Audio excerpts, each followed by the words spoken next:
The raven's wings beat in steady rhythm above the choppy gray of the sunset sea, slicing through eddies of salt-flecked mist that drifted over Bear Island's ragged headlands. Below, a single longship labored against the incoming tide, its patched sail mottled by years of hard weather, its oars working in perfect, silent cadence. At the prow stood Sir Jorah Mormont, oilskin cloak snapping behind him, eyes fixed on the granite spine of his ancestral home, as though his stare alone could carve a safe passage through reef and whirlpool. He had dreamed of this moment through every exile's sleep-shattered night. The first sight of the pine-clad cliffs, the uptilting beaches of shingle and bone, the austere keep perched like a great gray bear upon the tallest crag. Yet now that the island's familiar silhouette resolved out of the haze, longing tangled with an unease that weighed heavier than the gilded longsword at his hip. Too much had changed, within the realm, within himself, for any homecoming to be simple. A decade earlier, Sir Jorah had left these waters beneath a very different sky, his name cursed across the north and the crown lands alike. Slave trading, they had thundered, a stain no night might wash away. Fled across the narrow sea, they had hissed, forfeiting life and honor both. And so he had fled, first to Tyrosh and then beyond, either killing or being hired to teach killing, until no scent of Myrish fire wine could drown the salt stink of regret. Only 3 moons past had the royal pardon come, unexpected as dawn after a night without stars. He could still feel the brittleness of the parchment between gloved fingers, hear the susurrant scrape as King Robert's seal cracked open. On the scroll's face, the brash stag crowned by laurels, the signature big enough to command a tourney field. Sir Jorah Mormont, hereby absolved, invited to kneel and rise again in the royal court at Lannisport, where the king would hold summer progress among the western lords. Below, a single line penned in a steadier, colder hand. By warrant of Lord John Arryn, Hand of the King. John Arryn was ash in the crypts now, but his quill's mercy endured. Why Robert Baratheon had chosen him, and for so audacious a role as Warden of the West, was a mystery Jorah turned again and again, like a huntsman rolling a river stone in his palm. The office had belonged to House Lannister time out of mind. Why press it upon a disgraced Northman? Beneath the blunt seal there must lie a web of motives. The king's ancient ire toward Tywin, the desire to check Lannister gold, perhaps a jest grand enough to set all the realm talking. Or perhaps, Jorah sometimes dared to hope, Robert had remembered a tournament in Storm's End, when a newly anointed knight of Bear Island had tilted boldly against the Baratheon heir, and left him laughing in admiration. Memory, like wine, sweetened with the years. The long ship slid between black rocks veined with pale barnacle, its keel kissing shallows. Only bare-blooded oarsmen dared chance. Standing aft, a grizzled boatswain twisted a low call from a sea-horn. From the cliff path above, answering horns mourned their welcome. Storm petrels scattered, chittering distress, and far overhead an osprey wheeled, clutching a wriggling trout that glimmered silver blue in the murk. As the prow grated ashore, Jorah stepped onto familiar pebbled ground. There he paused, bracing against wind and the sudden hush of memory. His father had once met ships here, mail shining like cold dawn, voice as steady as the tide. Lord Jorah had since taken the black.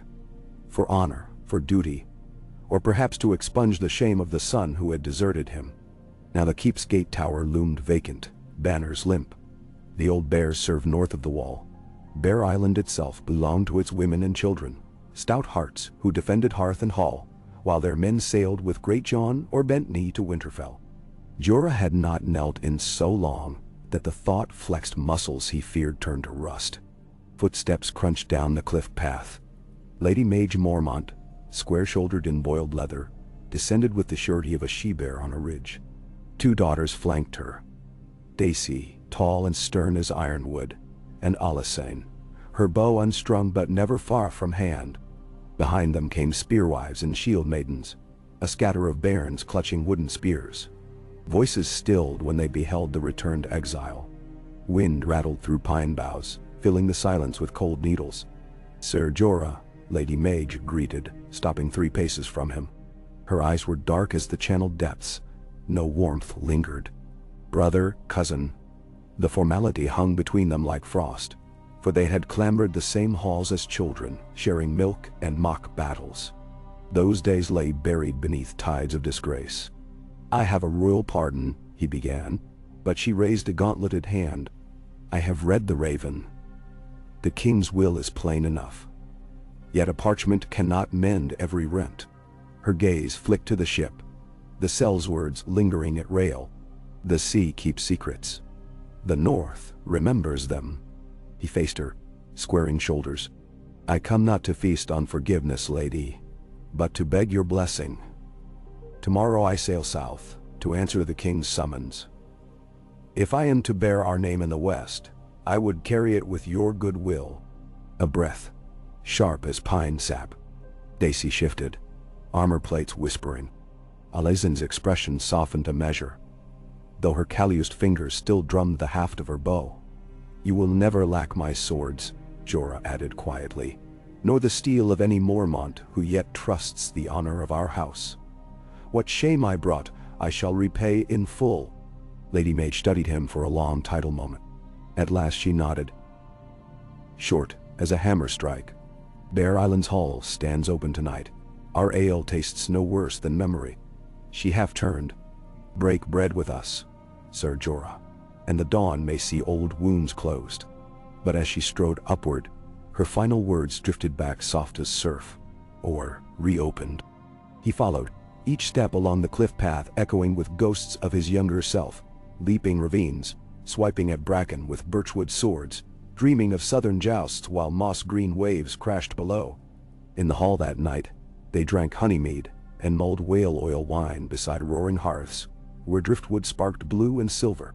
Stories unfurled, white harbors, shipyards creaking beneath new keels, small folk whispering of wildlings breaching the wall, gold growing scarce in river market stall. Yet through every tale spun, Jorah sensed the island folk measuring him, weighing apology against memory's ledger. Before first light, he knelt upon the sea-damp flagstones of the sept's modest alcove. With a flickering tallow stub his only witness, he pressed sword point to stone and vowed to carry Bear Island's honor unblemished into western sunsets, to shield the innocent from reaver or lion, and to see that no chain-bound soul ever crossed his path unfreed. The simple words echoed small beneath painted faces of the Seven, yet to Jorah they rang louder than a horn at dawn. 3 days later, saffron sunrise spilled over Lannisport's opalescent harbor, gilding 1,000 masts and the stone maw of Casterly Rock beyond. War galleys bobbed beside merchant cogs, their hulls reflecting ripples of molten light. The royal flagship Tidebreaker lay at anchor, antlered banners snapping. On the wide quay swirled a throng of bright cloaks and heavier wool. Southern courtiers, western knights, riverland envoys summoned to witness whatever grand game King Robert intended to play upon his western board. Ser Jorah disembarked to a cacophony of gull cry and hammer song. He smoothed the folds of a fresh russet cloak that bore Bear Island's black bear rampant upon green. The device felt strange after years wearing no sigil but necessity's grime. A herald in Baratheon yellow approached, bowed and escorted him toward the tourney grounds hastily raised beyond Lannisport's eastern wall. There, colorful pavilions bloomed in ordered rows, crimson lions, argent eagles, blue trout. Tents of newcomers fluttered uncertainly at the margins. A black stag of Storm's End, a direwolf banner trimmed in gray and white, a lonely bear standard that drew curious eyes like flint sparks in tinder. Within the royal pavilion, Ser Jorah found King Robert Baratheon seated in a heavy oak chair, legs sprawled, wine cup already half drained, though the hour was early. Gray threaded the king's once ebony beard. Age had thickened his frame, but not dulled the leoning force of his gaze. Beside him lounged Queen Cersei in cloth of gold, emeralds glittering like serpents coiled at her throat. Behind, pacing with restless disdain, walked Ser Jaime Lannister, white cloak stirring about golden armor. Jorah Mormont, Robert boomed in greeting. He rose, arms wide as if to crush the Northman in bearish embrace. "Gods be good, you've grown uglier, but you've still got both arms, more than I can say for half my friends." Laughter rolled, thick and genuine. Sire. Jorah bent knee, feeling the weight of 1,000 stares. Robert's hand descended upon his shoulder. In my halls we keep honor simple. Stand, Sir Jorah, and be welcome. Yet before Jorah fully straightened, the king's tone shifted, shedding jovial ease. Will you swear me fealty anew, here before gods and realm, to serve as my warden of the West? A ripple passed through the assembled courtiers. Disbelief, outrage, intrigue. A flush crept across Cersei's regal cheek. Jaime's green eyes narrowed to slits. Sir Kevin Lannister, standing near the tent's side flap, stiffened as though a lance point pressed his spine. Jorah drew a breath, salted by the sea, and scented with the heavy musk of summer roses strewn along the royal carpets. His words carried beneath the silken vault.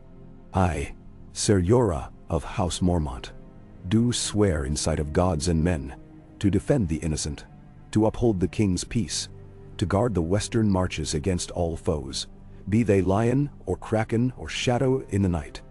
King Robert grinned broad as sunrise. Rise, Warden of the West. He thrust a hand toward a carved oaken chest. An attendant flipped its lid, revealing a cloak woven of blue and white seaside hues, clasped with a silver brooch shaped as a breaking wave. Beside it lay a chased scabbard, whose leather had been dyed deepest green, embossed with a rampant bear. The West is rich, aye, but gold alone won't shield it. It needs a man of stone and salt, one who knows hardship. Robert turned, casting a pointed look at the Lannisters. Tell your bloody father he's done nursing my realm like his private teat? I'll have new blood stirring the sands. Sir Jaime's smile was thin as a rapier. My lord father is away golden tooth, but I'm certain he'll be fascinated by your choice. Cersei's gaze, golden and fixed, seemed to weigh Jorah like a jeweler assessing flawed ore. That night, fires dotted the tourney field, and songs spilled from every pavilion. Yet, under the revels, din hummed tension taut as bowstring. Western bannermen convened behind closed tent flaps, whispers sharp with outrage, a northern exile set above generations of lion-bound loyalty. Some swore affront, others saw opportunity, new favor to curry. By dawn, the ground would know only intrigue's spoor. Jorah spent the early evening walking Lannisport's seawall, listening to breakers chew stone. A memory surfaced. Jeor Mormont's voice teaching him to read a storm's intentions by the sea's smell. Amber resin meant easterly calm, copper hint of distant lightning. Tonight the spray smelled of iron, raw and metallic. Change was coming. His thoughts were interrupted by soft boots upon stone. A woman emerged from shadow, hood tossed back to reveal hair black as a raven's wing and eyes the startling green of new leaves. She moved with the grace of sea swell at moonrise. Sir Jorah, she said, voice low yet clear. I am Elise Harlaw. He bowed ever so slightly. The Harlaws hail from the Iron Islands. Her smile was suggestion, not declaration. Some of us do. Others find home where tide and fortune permit. She joined him at the parapet, looking out upon the lantern-lit harbor. Word travels fast even when wind is still. I hear the king has placed the West in your keeping. So he has decreed. He watched her from the corner of his sight. A spy, perhaps, seeking weakness. Do you mean to congratulate me? No, T. Her laughter tinkled, then faded. I mean to learn whether the man suits the title. The waves whisper that lions grow restless. If war claws Lannisport, it will not be the rock alone they maul. Salt runs in iron-born veins. Some of ours dream of reaving while great houses squabble. She rested gloved fingers upon the parapet, tiny and deliberate. I have friends on every coast. I know which captains can be bought, which gates groan at night on unoiled hinges. If you would secure the West, you will need ears longer than any maester's raven flight. Her eyes met his. Consider me your first. Trust, like steel, required tempering. Yet something in her candor snagged Jorah's curiosity. He inclined his head. I will remember your offer, Lady Harlaw. Not lady, she corrected softly. Merely Elise, for titles can be shed like sails, and sometimes a lighter vessel rides the storm. She stepped away, cloak flaring, and vanished into torch shadow without further farewell. The moon stood high when Jorah returned to his pavilion. Waiting within, seated upon a camp stool as though it were a courtly throne, was Tyrion Lannister. Torchlight glimmered on finely tooled jerkin, on a goblet raised in sardonic salute. "Sir Jorah," Tyrion greeted. "We meet at last under canvas instead of across the seas. You once sold wine to my friend the Magister Illyrio." He swirled the cup. "Happy proof your palate endured exile." Jorah removed gloves, posture wary. "Lord Tyrion, my pavilion lacks dwarf-sized furniture. Forgive the indignity. I make do." A sip. "To the West's new Warden, may your shield be broad enough to shelter lions who find themselves suddenly declawed." Jorah chuckled, surprised by the spark of genuine amusement. "Is that what you fear? Your father's claws clipped?"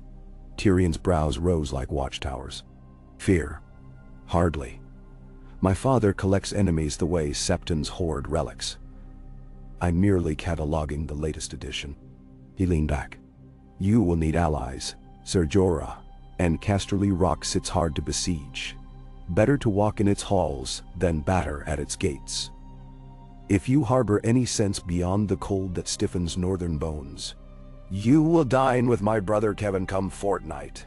He is a practical man." "He is a practical man."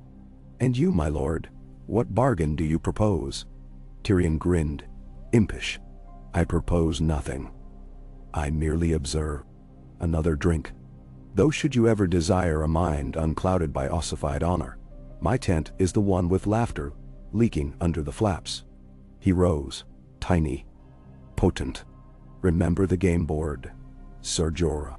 Pieces move, rules remain hidden until too late. Sleep well." With that, he ducked through canvas into night. Alone, Jorah exhaled. Around him, lanterns swayed in warm currents, their light a fragile hush against the boundless dark beyond canvas walls. For a man who had slept in ditches and palaces alike, this pavilion felt both cradle and cage. Tomorrow the lists would ring with steel, a tourney held ostensibly to celebrate the king's visit, but truly to measure this upstart Bear Island knight, granted dominion over golden lions. He must ride, must show the realm a warden worthy of his charge. Inside the oaken chest where the king's tokens lay, Jorah found new mail worked by Lannisport smiths, every link tempered but undecorated. No lion, no sunburst, no seahorse. He touched the cool weave, feeling the promise of rebirth within each tiny circle. Then he drew out the green scabbard, slid Longclaw's Valyrian blade within, and closed the lid. At dawn the tourney horns blared. Crowds surged, banners blossomed. House Florence Fox raced House Crake Howell's red boar. Brightwater arrows contested Dreaming Dawn's lance. When Sir Jorah rode into the lists, war-horse draped in dark green, a hush spread.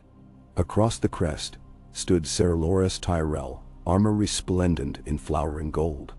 Jorah's first tilt, and the Knight of Flowers his foe, a match any gambler would lay stout coin against. Yet training yards of Pentos and Marine had taught Jorah efficiency born of mercenary survival. When lances shattered, he twisted, weight-centered, driving splinters aside. Ser Loras reeled. A second pass left the Flower Knight sprawled in churn dust. Applause broke from northern throats, and a smattering even from western stands, where common folk loved an upset more than dynastic pride. Through 3 further rounds Sir Jorah advanced, unheralded, relentless, until only Sir Adam Marbrand remained between Bear Island and the champion's purse. Smoke from the smithy forges drifted across the field, joining the thunder of hooves. Marbrand's reputation as Casterly Rock's finest rider gleamed brighter than the beaten copper sun. Yet Jorah, shoulders loose, recalled a sellsword captain in Lys, who fought each duel as if exploring music's cadence. He matched Marbrand's first thrust, allowed the rhythm to carry him, then altered tempo mid-stride, feinting high while bracing low. The shock sent Marbrand spinning. Ash dust billowed. When silence settled, Sir Adam knelt in acknowledgement. Trumpets soared. King Robert rose, belly quaking with pleasure. "Your warden proves more than parchment. Look, Cersei, he topples your West Zone." But the queen's smile held razor edges. That evening, victory brought no garlands, only meetings. First with harbor masters expounding on grain quotas, then with maesters charting ravens' courses, and finally with a gaunt-faced septon who spoke of bread riots simmering in the shadow of King's Landing's great walls. By candles, Gutter Jorah learned that to govern was to drink brine from a leaking bucket while the storm raged. Between engagements he glimpsed Elise Harlaw weaving through knots of bannermen, always listening, never staying. More than once he caught Tyrion Lannister watching from balcony or archway, wine red as fresh blood swirling in his goblet. On the fourth dawn ravens arrived, one from Fair Isle reporting ironborn driftwood raiders sighted off her maple-fringed capes, another from Golden Tooth pleading reinforcements after hill tribes burned a mining hamlet, and a third, from River Run, sealed in Tully wax, warned that hostages promised in marriage to House Frey had been seized by masked riders near the Red Fort. Trouble wove the west like ivy, climbing crumbling stone. Jorah convened the first council of Western lords beneath Lannisport's sea-breached colonnade. Stone benches formed a rough circle. Lord Farman in sea-green doublet, Lady Bainfort stern beneath raven feathers, Sir Amory Lorch lounging insolent, and Tygett Lannister's eldest, Martin, jaw clenched. Their voices rose and tangled, demanding restitution, vowing vengeance. When at last cacophony subsided, Jorah spoke with quiet surety. We cannot scatter our strength chasing every spark. Fire breaks first. Fair Isle's galleys will join the royal squadron. Their ships know those currents best. Hill tribesmen strike because silver convoys pass unguarded. Sir Flimant Brax dispatch outriders to shadow the next caravan, lure them into terrain of our choosing. As for the Red Fork, we send not steel but song, a pledge to House Tully that the West stands ready to ride if their fish need friends. He looked from face to face. Divided, we bleed small. United, we endure. Some bristled, proud houses, unused to a Northman's command. But others nodded, seeing sense wrought into strategy. The council adjourned with courses set, parchments drafted. Late, as torchlight painted ripples upon tide-washed walls, Jorah climbed the steps of an unfinished watchtower overlooking Lannisport's roofs. Meditation had become scarce as casks of arbor red. Each breeze carried rumors of Lannister stirrings, Tywin readying scorpions upon Casterly ramparts, coin flowing to Sellswards in Old Town, Cersei whispering into Robert's cups. He heard soft footfall, turned, half expecting Elise or Tyrion. Instead, Ser Jaime emerged, moonlight gilding hair. The Kingslayer leaned upon parapet stone. "My sister's eyes are daggers tonight," Jaime said by way of greeting. "You dance close to her wrath." "I dance where duty leads," Jorah answered. "Should I fear her so?" "Cersei is a wildfire caste draped in velvet." Jaime's smile was oddly wistful. "She burns because she must." Silence stretched, brittle as frost. Then Jaime sighed. "I rode against Sir Arthur Dayne once in my dreams. Every boy wants to test himself. I watched you today. You ride well, but tourney's end, war lingers." He looked outward, toward the endless dark of the seas. "Guard your back, Bear Knight. Westermen may cheer a lion's fall, but lions bear long grudges. Then unto her." With that, the Kingslayer vanished down the stair. Alone again, Jorah felt the vastness of the stars press upon him.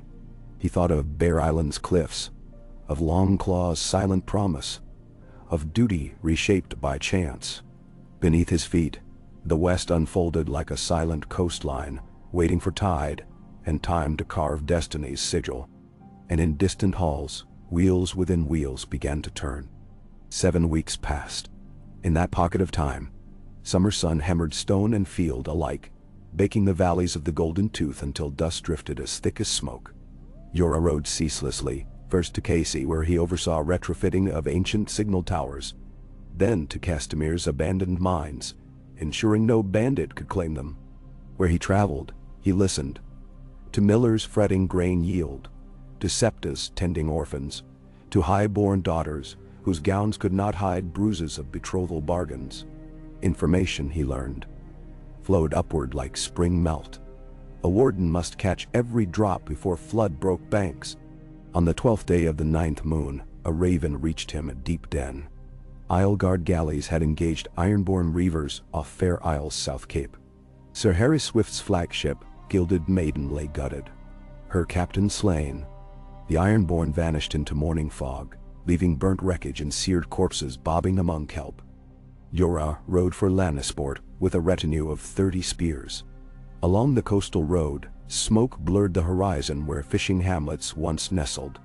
At Seaguard's crumbling watchpost he paused, surveying charred huts, nets strewn like eviscerated cloth. Old men sifted ashes for nails. Children carried buckets of seawater to douse logs that still hissed. One girl approached, soot streaking her cheeks. She held out a seal-brand clasp torn from some raider's jerkin, a kraken clutching 3 coins. Her small, raw voice, "Are they gone for good, sir?" He knelt, studied the sigil. House Harlaw.Bay. Elise's kin. Fate's rope frayed by chance. "No monster stays forever," he told the child. "But it is men who must stand guard when monsters prowl." He pressed a silver stag into her palm. "When next they come, this land will be ready." At Lannisport's dock, he summoned every West Coast lord. Their banners thronged the great hall. Red and gold lions, greyhounds, towers crowned by batwings. Jorah strode before them, maps spread on ebony table. "Fair Isle bleeds. The ironborn test our ribs for weakness. We will answer in kind." He assigned flotillas, repositioned signal beacons, ordered drills of coastal militias, long grown complacent behind Casterly walls. Some protested cost, others muttered of Lannister coin withheld. Jorah slammed Longclaw's pommel upon oaken plank. "Does a man haggle over pennies when his house smolders?" Silence followed, grudging but resolute. Messages flew. To Old Town for shipwrights, to White Harbor for seasoned captains owing debts to Bear Island from forgotten winters. Elisa Harlaw surfaced again, offering knowledge of rocky inlets the Krakens favored. Jorah studied her, wondering at loyalties. She answered his unspoken doubt with a wry smile. "Some born of salt despise Reaving's dishonor. I serve shape over shadow, sir. The West shape includes me now." Night found him alone upon the seawall, pondering storms. Waves crashed luminous under a swollen moon. Each surge whispered ironborn oaths in tongues older than Hightower bricks. He felt the pull of distant horizons where he had once wandered nameless. To anchor here demanded sacrifice greater than gold. He must surrender the wanderer entirely, root himself in responsibility's soil, grow branches wide enough to shelter folk who'd never heard a bear roar. The next dawn he donned plain steel, boarded the galley Northwind, and set sail for the burning cape with a squadron of 12. Gray gulls kept watch as the coast unfurled, crimson cliffs, wind-shorn pines.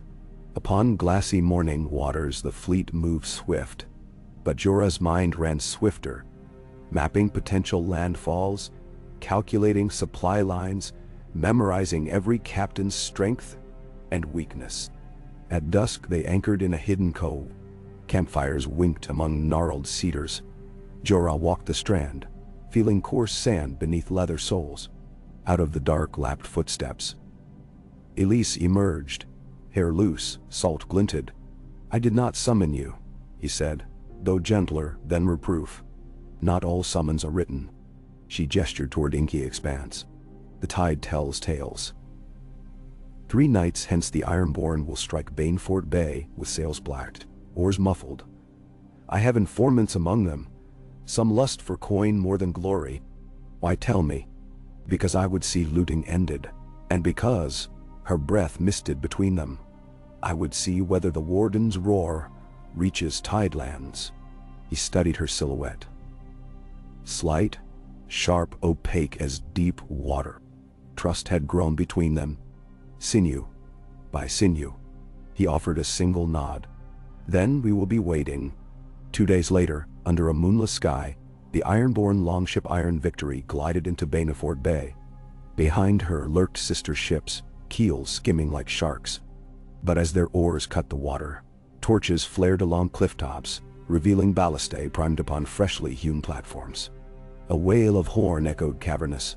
Rocks tumbled, nets rose, and from hidden alcoves Lannisport galleys surged, corralling the krakens in a crescent of steel. Battle erupted. A clash of axes and grapnels, arrows raining from cliff and mast alike. Jorah stood on Northwind's quarterdeck, Longclaw flashing star-white. He leapt to the enemy's flank, cutting through reaver helms until blood slicked the deck. Beside him fought Elise, dagger in each hand, fluid as tide rip. When dawn's first rose touched the foam, the Ironborn lay broken or bound. Banefort's coast was saved. News of the victory traveled faster than wind. Small folk in hillside villages cheered the Bear sigil. Wine cellars of Golden Tooth opened casks named Redemption. Yet with triumph came pushback. Ravens from Casterly Rock demanding to know why the Warden spent Western coin without Lion consent. Letters from King's Landing thick with Cersei's scented displeasure. Hints that Sir Adam's defeat had pricked Tywin's pride to bleeding rage. Still, the Western lords could not ignore results. They gathered in the banquet hall of a keep overlooking the River Tumblestone. Walls hung with freshly painted maps, to pledge ships and spears to a coast guard newly forged. There, amid oak beams and torchlight, Jorah addressed them. "We are islands of strength only if we choose to stand apart," he said, voice rumbling like distant surf. "But a chain of islands becomes a wall when bound by purpose. Let the krakens learn this coast is a wall of stone." Applause answered, not thunderous but steady. A tide begun. Later, as the hall emptied and candles guttered, Jorah spotted Tyrion in the shadow of a tapestry depicting Lan the Clever. The dwarf raised a brow. "You are shaping my father's realm like a potter at wheel," Tyrion mused. "And you haven't even dined with him yet. I doubt he would have me." "Oh, he will." Tyrion's grin was edged guilt. "Tywin Lannister does not ignore forces that shift mountains. He binds them with gold or breaks them with fear." He sipped wine.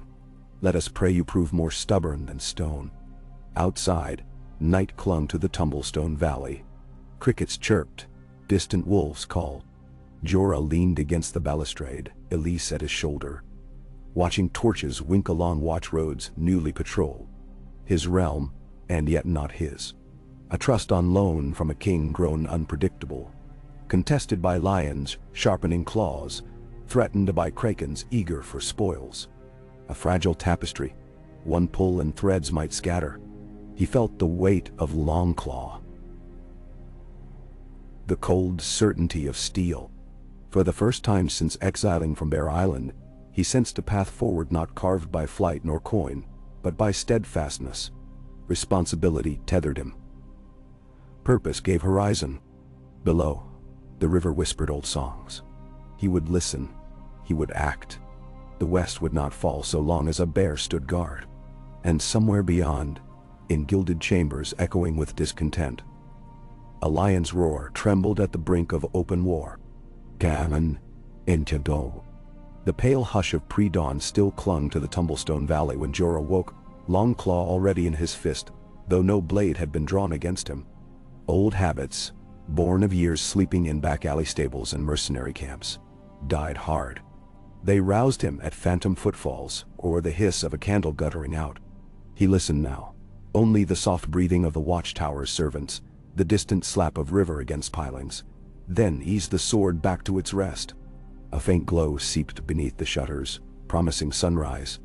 Once, in exile, dawn had carried dread of another empty purse, and another day spent begging sellsword captains for work. Now it carried the burden of decisions that could tilt the fate of half the realm. Burdens, he had learned, were merely the price of belonging. He dressed without summoning his squires, buckling plain steel over a quilted gambeson and tugging the green cloak into place. The bear rampant upon the cloth felt heavier than any chainmail. It marked him in every hall, a living reminder that a foreign bloodline now stood sentinel over lands Lannister lords had claimed unchallenged for 3 centuries. In the corridor outside his chamber, the torches had been snuffed, leaving only dawn's ashen murk.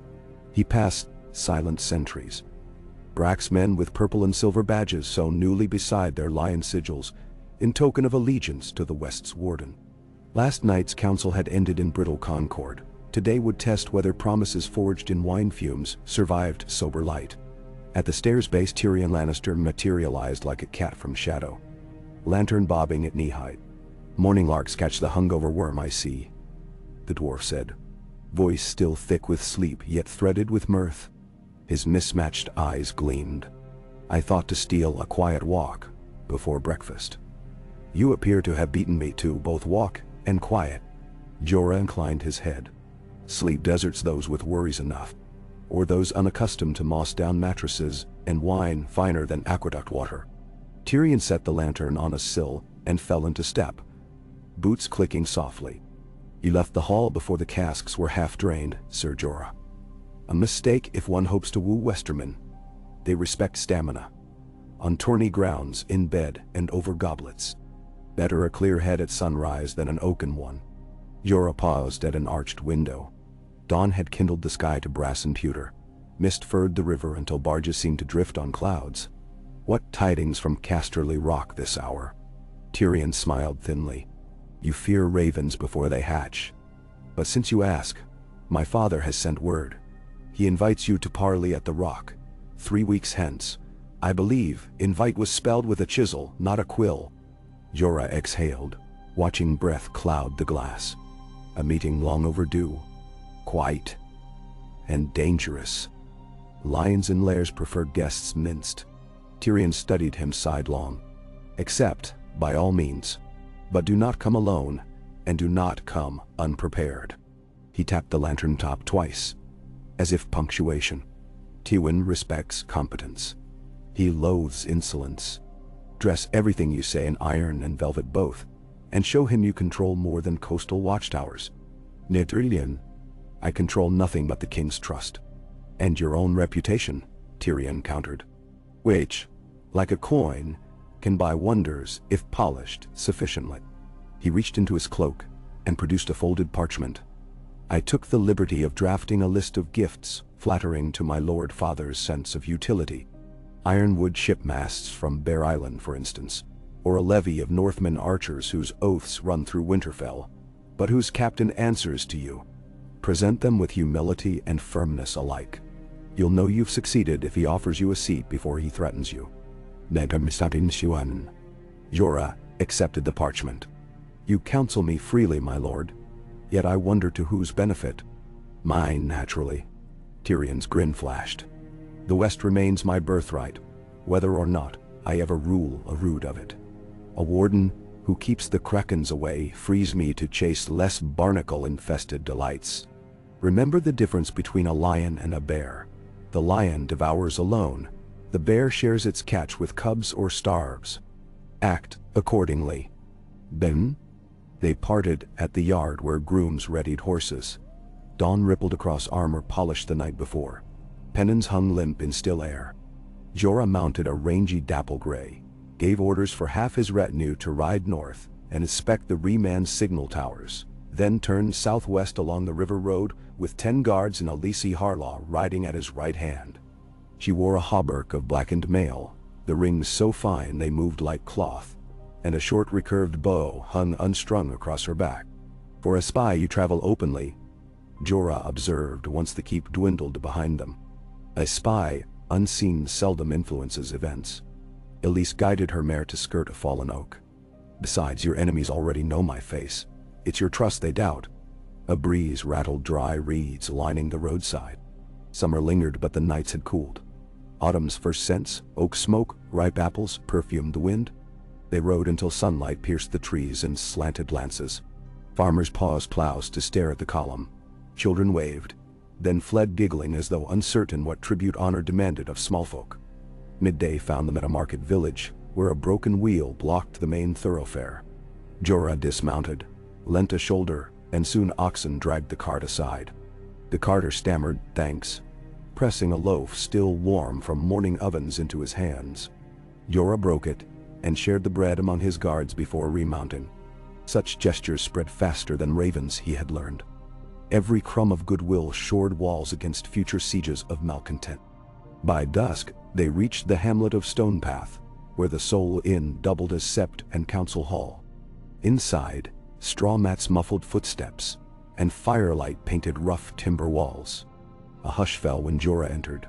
Then murmurs bloomed. The innkeep, a stout woman with flour still dusting her sleeves, hurried forward. "Beg pardon, sir," she began, eyes wide. "Word is you beat back the sea devils at Banefort. My nephew served aboard Gilded Maiden. He was taken, we thought. But a rider came yesterday saying you brought prisoners to shore, gave wounded leave to return home." Her hands trembled. "Is Quinn among them?" Jorah searched memory of the blood-slicked decks, the weeping survivors carried to makeshift infirmaries. Names blurred. He could offer only honesty. "Many men yet recover in Lannisport. I cannot promise you your nephew lives, but I promise you this. Every effort was made to save the captured. If Quinn draws breath, he will come back to you." Tears welled, but did not fall. She nodded, squared shoulders, and gestured to the high table. "My hearth is yours. Tonight I'll eat free." Later, belly warm with turnip stew and small beer, Jorah sat by the hearth while Elise tuned a finger harp she produced from saddlebags. Her playing surprised him. Delicate, yearning chords whose echoes braided with crackling logs. Villagers gathered, some humming half-remembered lyrics. In that moment, the hall seemed removed from wars and rivalries, suspended in a bubble of sound and flame. When the last note faded, Jorah spoke softly. "You play like a court bard. I learned in Bravos." Elise coiled the harp strings around calloused fingers. Music and silence share purpose. One fills gaps the other reveals. He studied the faces around them. Sunburnt, lined, hopeful despite hardships. And realized how rarely he had heard music since leaving Bear Island. Even Sellsword sang crude chants, but a true melody belonged to halls of peace. He resolved to sponsor minstrels wherever he traveled. Hearts marched farther behind song than swords. They departed Stone Path before dawn, cutting west toward the coast. On the second day, clouds mustered, bruising the sky. Rain fell in torrent enough to sluice dust from mail. Shelter proved scarce along the limestone ridges. They pressed on until twilight, when an abandoned watch cairn offered bleak haven. While guards erected canvas lean-tos, Jorah and Elise climbed the cairn's spiral stairs. At the summit, wind keened through arrow loops. Far below, waves hammered slate cliffs, flinging white spume high as gulls. Elise drew her cloak tight. "Storms breed restlessness in Ironborn. We blood them, they retreat, they fester anew." "Like infection," Jorah agreed. "Cut away rot or cauterize it. Does a bear know venom? Ironborn culture is salt and suffering. They fight because the sea teaches taking. Yet you turned from that path. I chose another tide." Her profile, stark against lightning flicker, betrayed nothing more. A gust almost tore the hood from his shoulders. "If you have counsel beyond cryptic observation, speak it." "Very well." She faced him. "Next they'll strike ports too heavily fortified for skirmish. KC. Lannisport itself. Sink grain ships. Starve the interior until lords break ranks to guard storehouses. Divide, then conquer." Nethapuan. He considered maps committed to memory. Shipping lanes. Harvest schedules. Casey's granaries bulged with barley due for Riverland's trade. Lannisport's wharfs stacked with flour casks bound for King's Landing. Then we must keep fleets patrolling every harbor mouth. "Impractical," she countered. "Better hunt reaver captains before they sail. Strike at Pike's forges, at Harlaw's shipwrights. Invasion of the Iron Islands?" Robert would brand it provocation. Robert's council would. Robert himself? Offer him a foe he can crush from the prow of his flagship, and he may leap at the chance. He loved war once. Nanderstagnan. Jorah made no promise. Rain tapered to mist. In the hush, after thunder, his thoughts drifted north, to Bear Island, where seabirds would now wheel above stone ramparts, and to the wall where his father served among black brothers. Duty pulled like gravity toward both north and west. He wondered if Jorah Mormont even knew his son stood warden now. Ravens northward might take weeks, replies longer. One day he would voyage to the wall and kneel before the old bear once more. Whether Jorah would welcome him remained a question for another dawn. They reached Casey 4 days later, pastures golden beneath early autumn sun. The harbor bustled with carpenters hammering new ribs into galleys. Lord Kenric Spicer met them on the quay, a short, wiry man whose mustache curled like gull wings. Gratitude shone in his greeting, yet dimmed when Jorah ordered half the town's completed ships dispatched to patrol lines south toward the arbor. "Winter's mouth gulps half our fish," Spicer protested. "And now you'd swallow the rest." "Better hungry than slain," Jorah replied, tone anvil steady. Spicer acquiesced, though resentment smoldered. Allies, Jorah mused as he rode toward the keep, required constant stoking lest warmth fade to ash. Evening council convened in the keep's great hall. Charts spanned trestles, candles guttered under ceiling draughts. Lord Marbrand attended, arm still in sling from tourney defeat, but voice strong.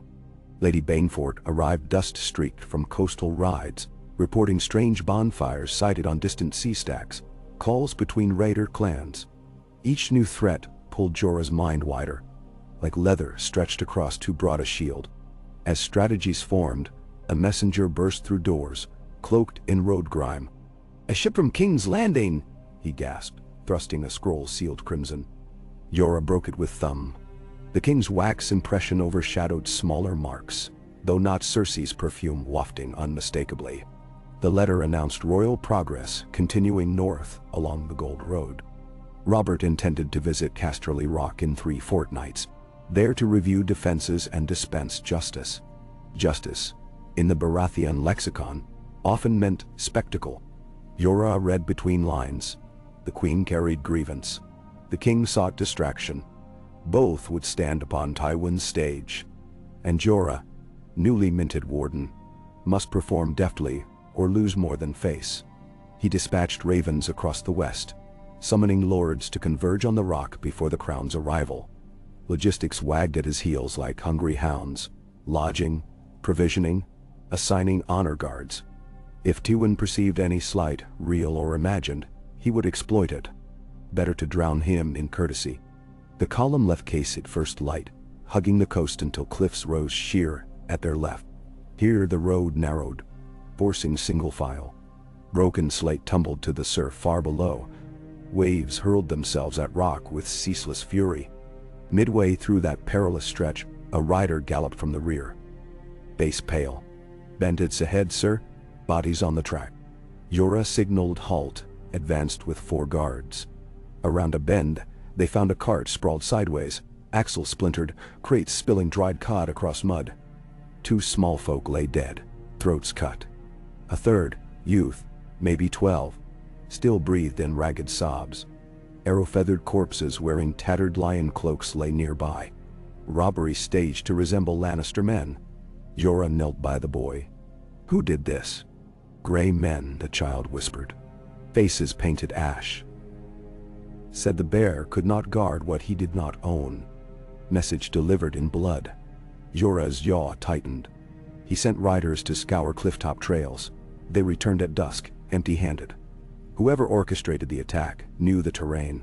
Hill tribes seldom ventured so far west, nor painted faces ash. More likely saboteurs hired to undermine him. They buried the dead in a cairn overlooking the sea. Jorah stood vigil until starlight shimmered on the waves. Responsibility, again, collected interest in corpses of the innocent. He would not sleep that night. He patrolled camp perimeters until dawn pinked the sky, listening for footfalls in the bracken. 3 days later, they reached Casterly Rock. The fortress dwarfed memory. Courses of pale stone rearing from the crag whose veins glittered with specks of gold ore, curtain walls crenellated like serrated crowns. Galleys clustered below in the natural harbor, sails furled, pennons limp. Horns announced their arrival, gates yawned.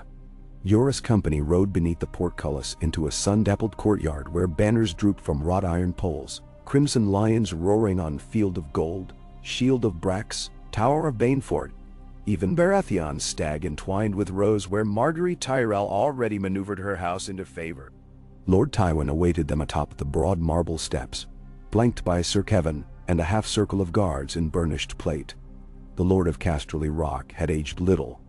Skin drawn tight as a drum over high bones, hair receded to a pale shore, green eyes cold enough to shatter glass. He did not descend to greet guests, instead the world ascended to him. When Jorah dismounted and approached, Tywin's gaze swept him like a headman sizing the block. "Sir Jorah House Mormont," Tywin said, voice carrying across stone. "You stand upon ground my forebears defended since before a Mormont first hauled driftwood onto Bear Island. Let us not pretend courtesy cloaks the reality that you bear office granted without my counsel." Menso. Jorah inclined head but did not kneel. "My loyalty is to the king, and to the welfare of these lands, my lord. I come seeking cooperation, not contention. Cooperation begins with respect." Tywin gestured. "I grant you guessed right. Enter, and we shall speak." They climbed the steps together. Behind, guards shifted but withheld weapons. Inside, Casterly Rock's hall stretched cavernous, torches flickering along pillars carved with ancestral battles. Servants in red and gold hurried to set table for midday meal. Platters of honeyed ham, stewed figs, black bread darker than river mud. Tywin led Jorah to a side chamber hung with maps. Kevin closed doors. Tywin rested palms upon a table. "The Coast Guard you assemble bleeds our treasury without my sanction. Lannisport smithies ring night and day, yet profits vanish in your requisitions." "Explain." Jorah met his stare. "When I sailed against the Banefort raid, half the ships were Lannister forged and idle. Would you rather count rust than victories? Ironborn threats diminish trade. Protecting harbors will recoup investments tenfold." "An interesting." Tywin's mouth twitched, uninterpretable. "And what of the boy crippled near Case? Ash-faced marauders spoke your name. Your measures provoke foes who once contented themselves with sheep theft. They provoke cowards who fear a united West." Jorah replied. "Divide and sow doubt. We must deny them both harvest and legend. With your support, my lord, we can root them out." Kevin interjected, voice smoother. "Father, Lord Banefort's letters praise the Warden's quick action. His people call him Bear Shield." Tywin did not blink. "Popular sentiment builds no keeps. Yet I recognize the necessity of cohesion before the king's arrival." He turned to Jorah. "Very well. You will have temporary access to our Fletchers and 200 veteran men-at-arms. In return, you will cease levying additional taxes upon coastal villages. The balance sheet must hold." "Agreed," Jorah said. Tywin slid a parchment across. "Sign. Ink Consecrates promises sturdier than breath." Jorah read. The document formalized resource allocations, but retained Tywin's right to revoke upon mismanagement. A fair compromise. He signed, sealing with Bearclaw ring. Tywin countersigned. For now, an armistice. That evening, a feast welcomed the visiting lords in the Rock's lower gallery. Harpists played. Dwarfs in motley tumbled between tables while perfumed braziers masked the stench of roast boar. Tywin presided silent. Kevin managed conversation. Cersei had not yet arrived, though whispers said her litter camped fewer leagues away, accompanied by the royal host. Jorah sat between Lady Sybil Spicer and Sir Flemont Brax. Conversation wove around harvest yields and the latest fashions at court, yet undertones sharpened with each course. Across the hall, he saw Elise gliding between wine tables, exchanging low words with ship captains. Tyrion toasting a cluster of Dornish envoys. Martin Lannister leaning toward a silver-haired maiden from House Prester, eyes glazed with ardor or strong wine. Intrigue, like ivy, climbed every pillar. Near midnight, Jorah excused himself, slipping into a corridor lined with golden sconces. The castle's belly thrummed with unseen pipes, carrying seawater to cisterns. He followed the hum, needing solitude. At a narrow window he paused, looking down upon flickering torches along the curtain wall. Beyond lay ocean, black and immense. Footsteps halted behind him. Ser Adam Marbrand, arm now free of sling, bowed. "Ser Jorah, might we speak?" "Always, Ser Adam." Marbrand's expression carried no bitterness. "I rode against you at the tourney. You bested me honorably. I wish to offer my lance in service. He drew a slender dagger, presented hilt first, a token of fealty among certain Westermen. The Coast Guard needs seasoned leaders. My family's lands border the crag. We know every cove. Bah. Jorah accepted the dagger, surprised yet pleased. Your skill will be welcome. But know this, our campaign may lead us beyond mere Coast Guard duties. Where you lead, I follow. Marbrand clasped gauntlets, then departed. Trust seldom arrived so plainly. Jorah weighed the dagger's balance, grateful yet wary. Tywin's men seldom acted without Patriarch's blessing. Perhaps this was test or trap, or perhaps victory in lists still carried weight in hearts tuned to chivalry. He returned to hall. Festivities waned. Servants cleared trenchers, guests drifted toward chambers. Tyrion intercepted him at stare. My father parleyed, I see. Did he grind bones or simply sample marrow? Your father made concessions. Remarkable. Either he respects you or he plots larger moves. Tyrion yawned theatrically. I expect the latter. But sometimes Tywin surprises even himself. Before dawn, ravens beat wings above the rock, bearing news from the north. Lord Eddard, Stark-appointed hand of the king after Jon Arryn's death. The letter, penned in Winterfell's steady script, congratulated Jorah, and offered assistance should the Warden ever need northern aid. The signature, Eddard Stark, conjured childhood memories of Winterfell's icy courtyards. Stark honor ran glacier deep. Its alliance could fortify Jorah's position immensely. He drafted reply pledging mutual cooperation and dispatched a fast courier. 2 days before King Robert's arrival, the rock swelled with banners. Tyrol roses, Tully trout, Arryn falcons perched on moist blue cloth. Even a minor Martell delegation slipped in, sun and spear unsheathed after generations of cold courtesy. Jorah spent every hour orchestrating seating charts, field maneuvers, stable allocations, ensuring no house felt slighted. His sleep dwindled to snatches, ink-stained thumbnails, temper frayed though never snapped. On the eve, storm clouds massed. A dragon of thunder wound the sky, its roar rattling stained-glass windows. Torches flickered fitful. Jorah stood upon the ramparts in slick cloak, watching serpents of lightning fork beyond the bay. He sensed Elise approach before she spoke. Storm heralds conflict, she murmured, voice near his ear to pierce the wind. Conflict already pounds at the gate. She handed him a small oilskin pouch. Dispatch riders north yesterday intercepted this on a deserter trailing Tywin's supply wagons. Inside lay folded parchment. Jorah opened it beneath lantern shelter. A sigil unknown, split circle quartered blue and iron gray, topped a column of ciphered references. But one phrase, written plainly, chilled him. The bear falls when the stag arrives. Another line, ash faces await dawn of King's feast. A plot to assassinate him during Robert's visit? Or to frame him for attempt on the king?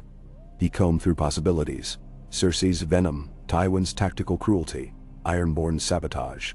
Whoever the author, timing aligned with the realm's eye fixed upon the rock. Slay the Warden, blame the lions, chaos blossoms. He summoned Ser Marbrand, Elise, Tyrion. In a candlelit antechamber silence thrummed. We face attack, Jorah said, laying parchment on table. Unknown sigil, code name, ash faces. Perhaps the same gray men murdering travelers. Motive, undermine my office, or imperil the king.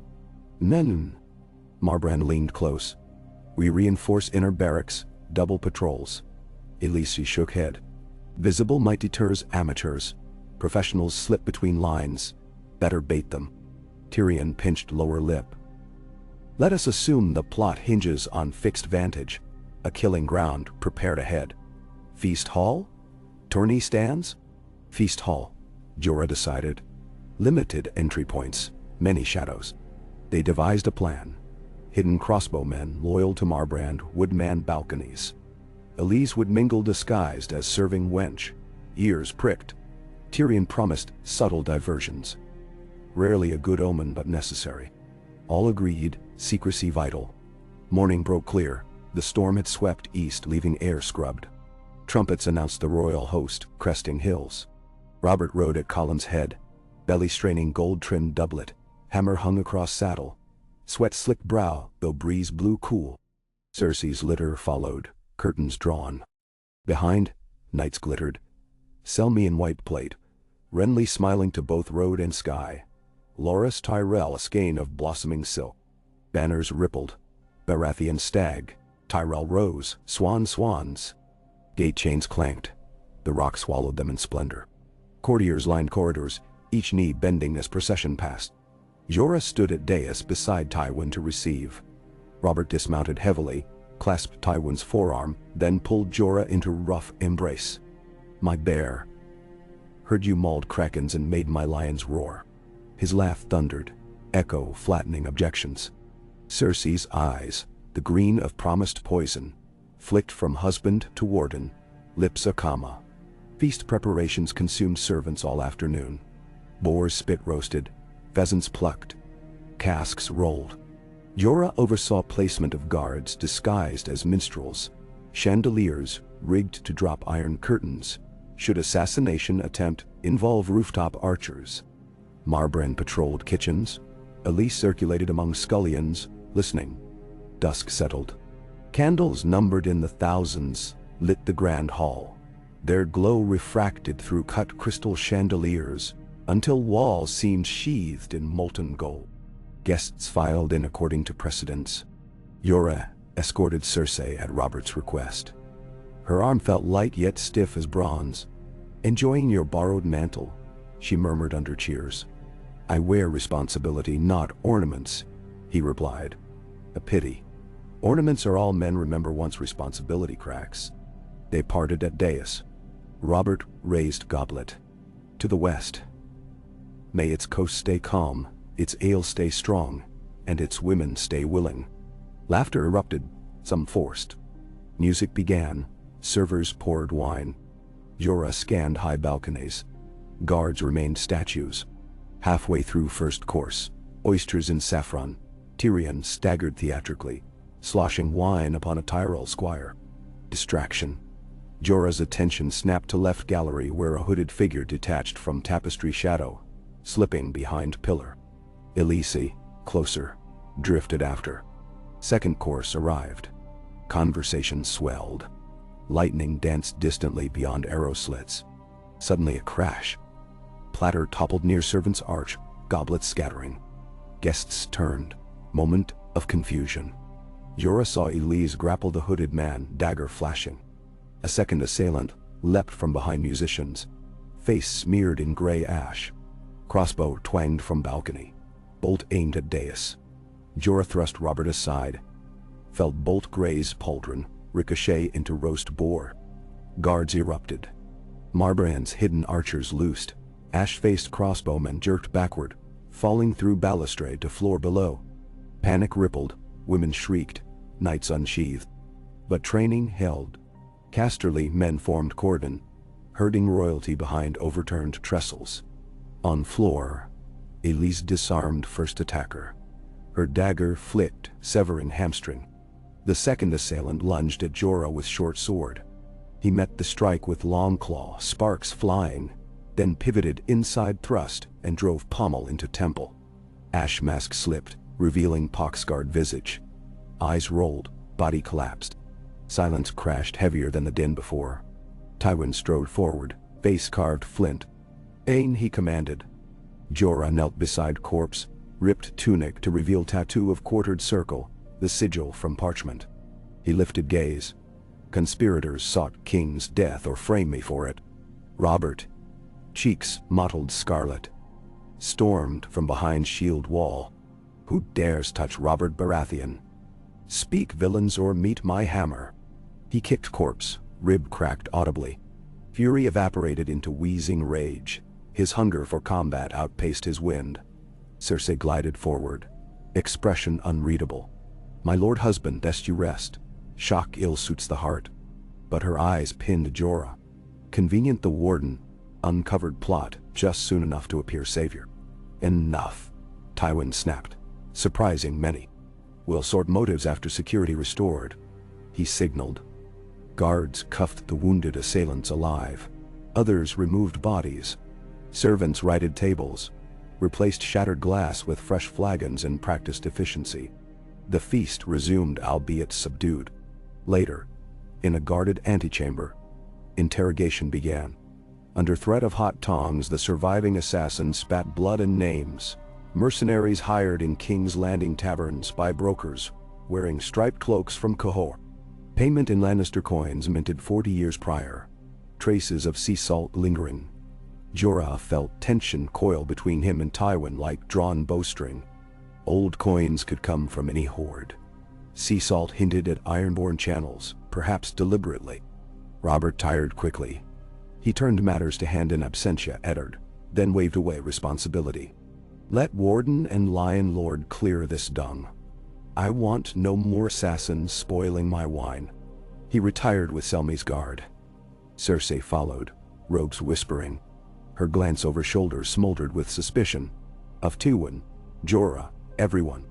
Tywin dismissed Kevin and others, leaving only Jorah, Elise, Tyrion, Marbrand, and 2 rock-faced guards.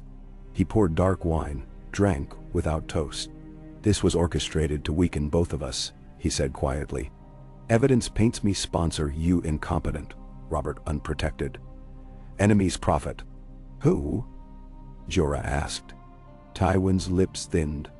Renly and Loras hunger for influence far from Mace Tyrell's shadow. But their signatures smell of roses, not ash. Baelish, Varys, spiders weave webs across continents. He looked to Elise. Ironborn. She met his stare unabashed. Not our style. Too subtle. Ironborn boast their slaughters. Tyrion scratched nose. Let us assume a chessmaster benefits from fractured alliances. Someone who fears united West under stout Warden and Lion Gold. Stannis, perhaps? Stannis would come himself with crown's writ. Tywin growled. He turned away. No matter. Wounds cauterized tonight. We present united front. Tomorrow proclamation attributes foiled plot to rogue Sellswords. Executed publicly. He faced Jorah. And you, Warden, will ride with a detachment of my household knights to inspect coast forts. Show realm our partnership stands blood seal. Jorah nodded. Agreed. Internally he measured Tywin's frost. Alliance by necessity, not warm. Yet, necessity bound stronger than wine. At dawn ravens again fluttered, their claws scratching warnings on stone as scribes read reports. Ash face raids struck a grain convoy east of Golden Tooth, leaving charred wagons. Timing suggested wider network. Jorah prepared to ride immediately, but Robert demanded hunt. I came to kill boar, not listen to quills scratch, the king declared, hung over but obstinate. Cersei attempted persuasion, he shrugged her off.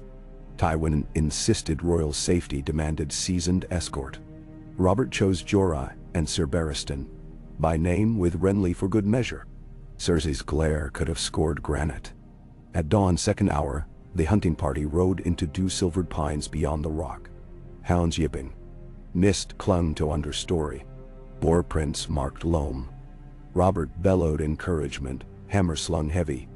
The hunt trailed uphill past a ravine where moss covered broken scree.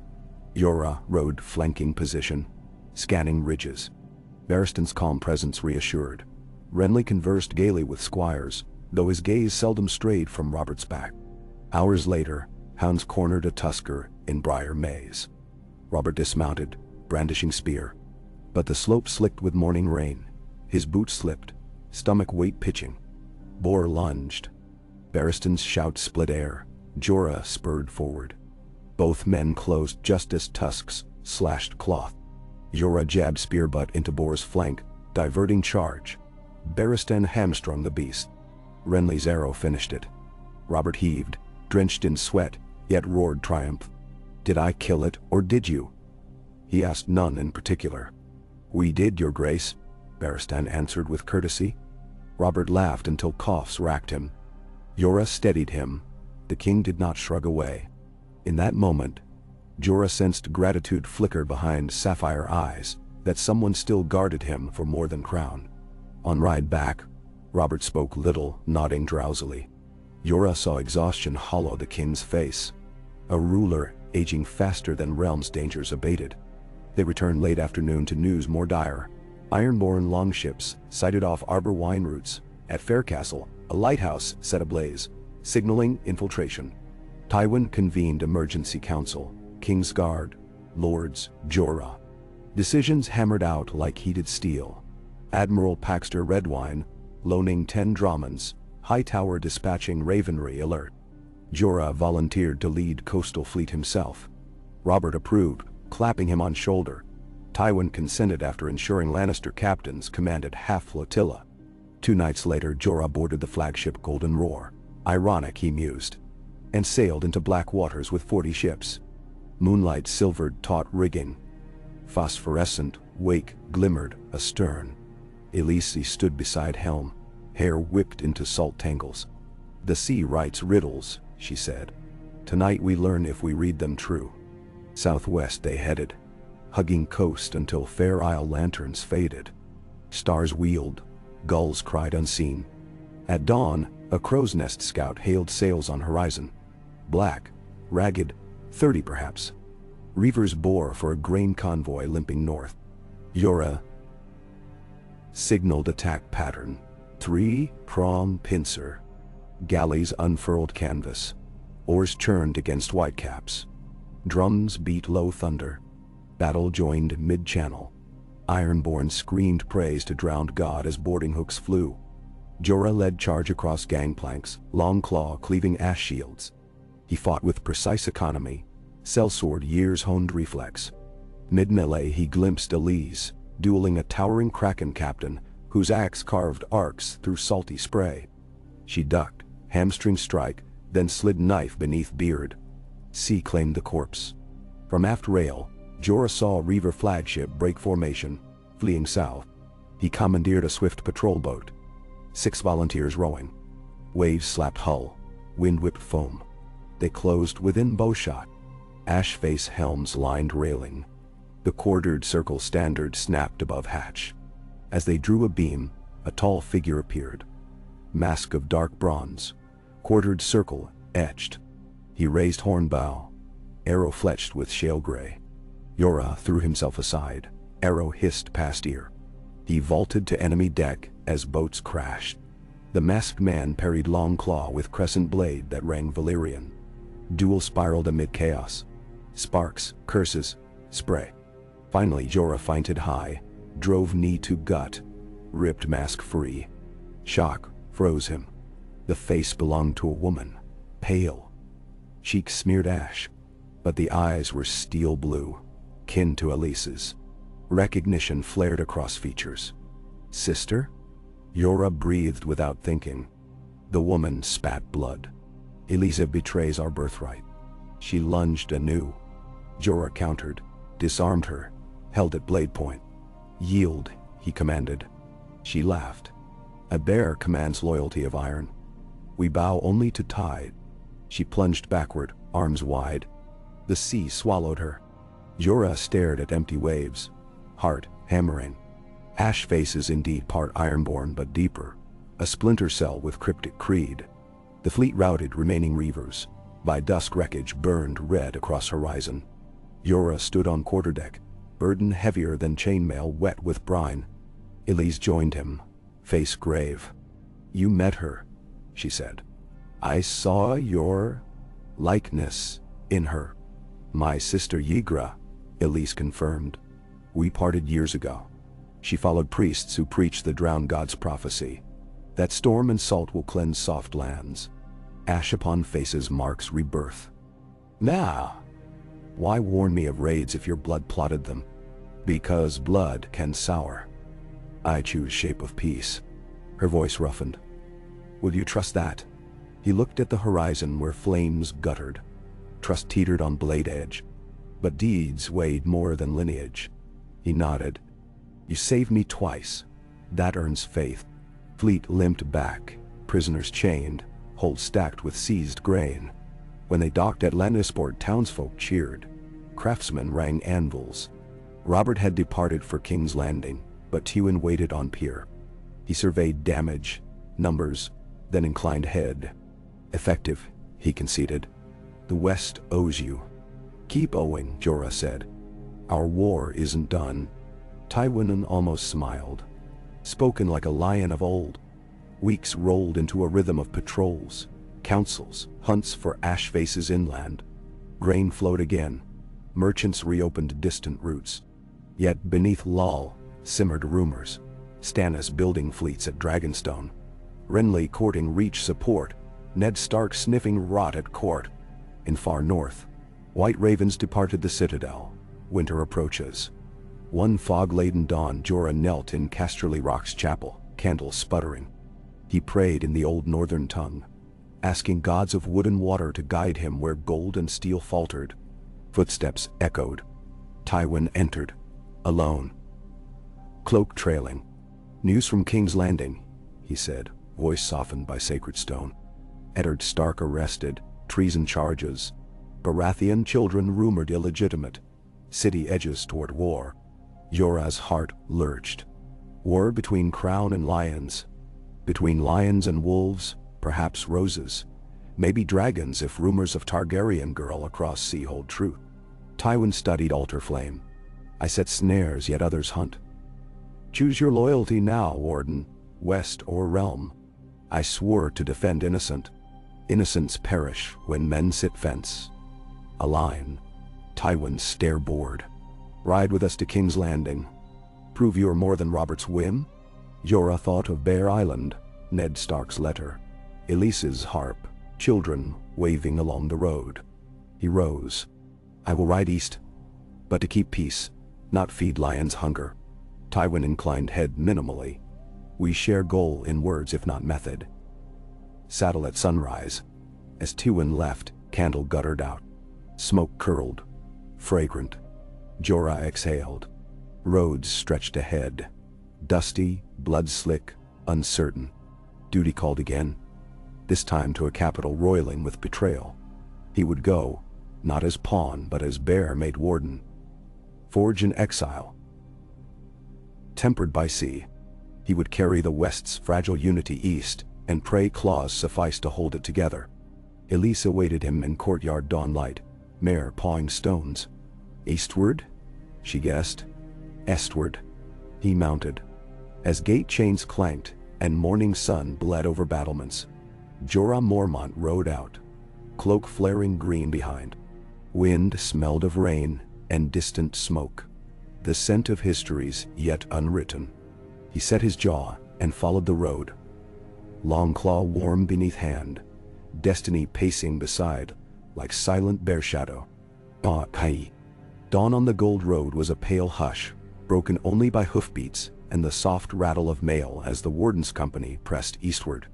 Fog clung to the fields, pooling in hollows and drifting through the gnarled remnants of ancient battlefields. Places where, years before, Tywin Lannister's host had swept south, burning and razing, stamping out rebellion in fire and blood. Now, in the uncertain light, it seemed the ghosts of that war rode beside Jorah, whispering warnings as his band made their steady way toward the capital. They numbered 50 in all, a blend of Western knights and Bear Island men. The uneasy peace of necessity forged by recent battles. Sir Adam Marbrand rode point, armor patched, and helm hanging from his saddle horn, his loyalty spoken with the simplicity of action more than word. Elise Harlaw drifted between riders like smoke, hood shadowing her features, never far from Jorah's side yet, never too close to be mistaken as captive or mistress. She was simply there. A presence, a question, a blade that cut in the same direction for now. Behind rode Tyrion, his palfrey a piebald, with a headstrong gait, his face often buried in a battered tome of house histories, or, when the road roughened, peering ahead with open, alert cunning. At every way town they passed, word arrived more swiftly than the dust settled. Ned Stark imprisoned. Lannister banners marshaled outside the city gates. Renly vanished from court, the Reach in turmoil. Rumors chased them like wolves, dragons across the sea, deery wolves loose in the riverlands. The gold cloaks in King's Landing drilling by torchlight. Jorah watched his men, how even the seasoned Bear Island guards looked uneasy in the shifting political winds. There was no song in the alehouses now, only whispered bargains and the tight, hard silence of men who remembered the price of choosing wrong in a realm divided. On the third night, they camped beneath the shade of a half-burned sept, the altar stones blackened, ash pooling like tears around the base. Marbrand and 2 of his men watched the perimeter, while Tyrion played dice with Elise, rolling bones across a spread of woolen cloak. Jorah knelt by the ruined altar, hands clasped around Longclaw's hilt, staring into the dying embers. He felt her approach before she spoke. A trick learned on campaign, the way true danger announces itself without sound. Elise folded herself beside him, her legs crossed, hands loose on her knees. She watched the fire, her expression unreadable. "The city is a snare," she said quietly. "A man who enters may not leave with the shape he wore." Jorah nodded. "I know, but we have no choice." He met her gaze. "You could turn back, take a ship at Maidenpool. The coasts watched, but I could see you safely north or west." "No." A hint of smile ghosted her lips. "I have sailed with krakens and slept in the Dothraki Sea. I do not turn back, not now." Her tone softened. "Besides, I owe you for my sister, and for the trust you showed when none else would." He regarded her, the shadows on her face shifting with the flames. "Trust is a scarce thing now." "More precious than gold," she agreed. They sat in silence as the moon rose and the others slept, the night thick with memories and the unspoken knowledge that the road ahead would demand more than steel and strategy. Jorah rose before dawn, roused his men, and they rode out as the sky blushed pink, the first banners of the royal host already visible on the far horizon, clustered like crows around a battlefield. When they reached the outposts of King's Landing, the gold cloaks halted them with practiced insolence. The officer, a lean man with the eyes of a cat and a mouth set in perpetual sneer, demanded to see their writ. Jorah produced the king's letter, wax unbroken, the seal of the stag glinting in the guttering lamplight. The officer studied it with a care bordering on insolence, then gestured them forward. "You'll find the city less hospitable than in the songs, Bear. Wolves in chains, lions at the gates, and crows picking the bones." Jorah led his company through the muddy roads, the towers of the city looming high and gray above the smoke. Every street seemed lined with beggars, refugees from the Riverlands or the Reach, women clutching children and old men staring with hollow, sunken eyes. News of Ned Stark's imprisonment had sent ripples through the smallfolk, fear more potent than any lord's decree. Yet the gold cloaks were everywhere, their hands never far from sword hilts. At the gate of the gods, a herald in crimson and gold awaited, banner held high. "Lord Tywin Lannister bids you welcome," he intoned, voice echoing from beneath a gilded helm. "You will find his household quartered at the Manse of the Lion, beside the Street of Steel. His lordship requests your presence before sundown." Jorah nodded, leading his party toward the broad avenue that snaked past the Red Keep. The air here was thicker, charged with the anticipation of violence, an almost visible pressure that set teeth on edge.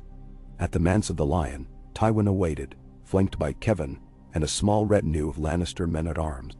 He dismissed all but Jorah, Tyrion, and Elise with a wave.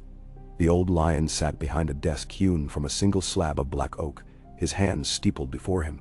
His face, as ever, was carved in hard lines, but tonight a fatigue hovered around his eyes. "You have seen the city," Tywin said without preamble. "You know the mood. The king drinks, the wolves gnash at their chains, and my children play at politics with knives behind every smile." He looked at Jorah. "You come as the king's warden, but I require more than token loyalty. If you would keep your office, you must choose a side before the first blood is drawn." Jorah felt the weight of every word. "I am here to keep peace, not to become a tool for any lord's ambition." Tywin's lips twisted. "There is no peace, Sir Jorah. Only the moment between storms. You must pick which storm you will weather." Tyrion poured wine, his tone lightly mocking. "He means which corpse you'd prefer to bury. Stark or Baratheon?" Tywin ignored him. "The Starks have lost. The king's death is a matter of time, whether by poison, accident, or the slow rot of indulgence. When he falls, the throne must not fall to chaos. I have arranged for Joffrey's succession. I will not see the realm torn apart by northern vengeance or southern intrigue." Jorah's jaw tightened. "And if the boy's claim is challenged, then we end the challenge." Tywin's words were cold iron. "I have no desire for further bloodshed, but I will do what must be done." Elise's eyes glittered in the half-light. "And what of the city's people? Will they welcome another war?" Tywin regarded her as one might a curious animal. "The people will cheer the victor, they always do." Tyrion sighed. "Father, you would have us all dancing on the edge of a blade. Perhaps Sir Jorah would like a moment to consider how sharp it truly is." Tywin stood, his presence filling the room. "You have until the morrow. After that, there is no room for hesitation." He strode out, leaving the three of them in the candlelit hush. Tyrion raised his cup. The man does not bluff.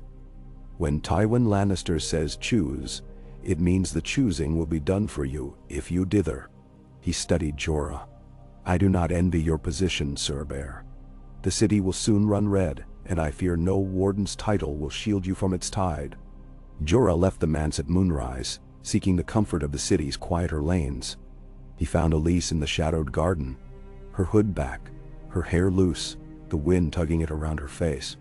She did not speak, only reached for his hand, and together they walked through the sleeping city, each absorbed in private thoughts.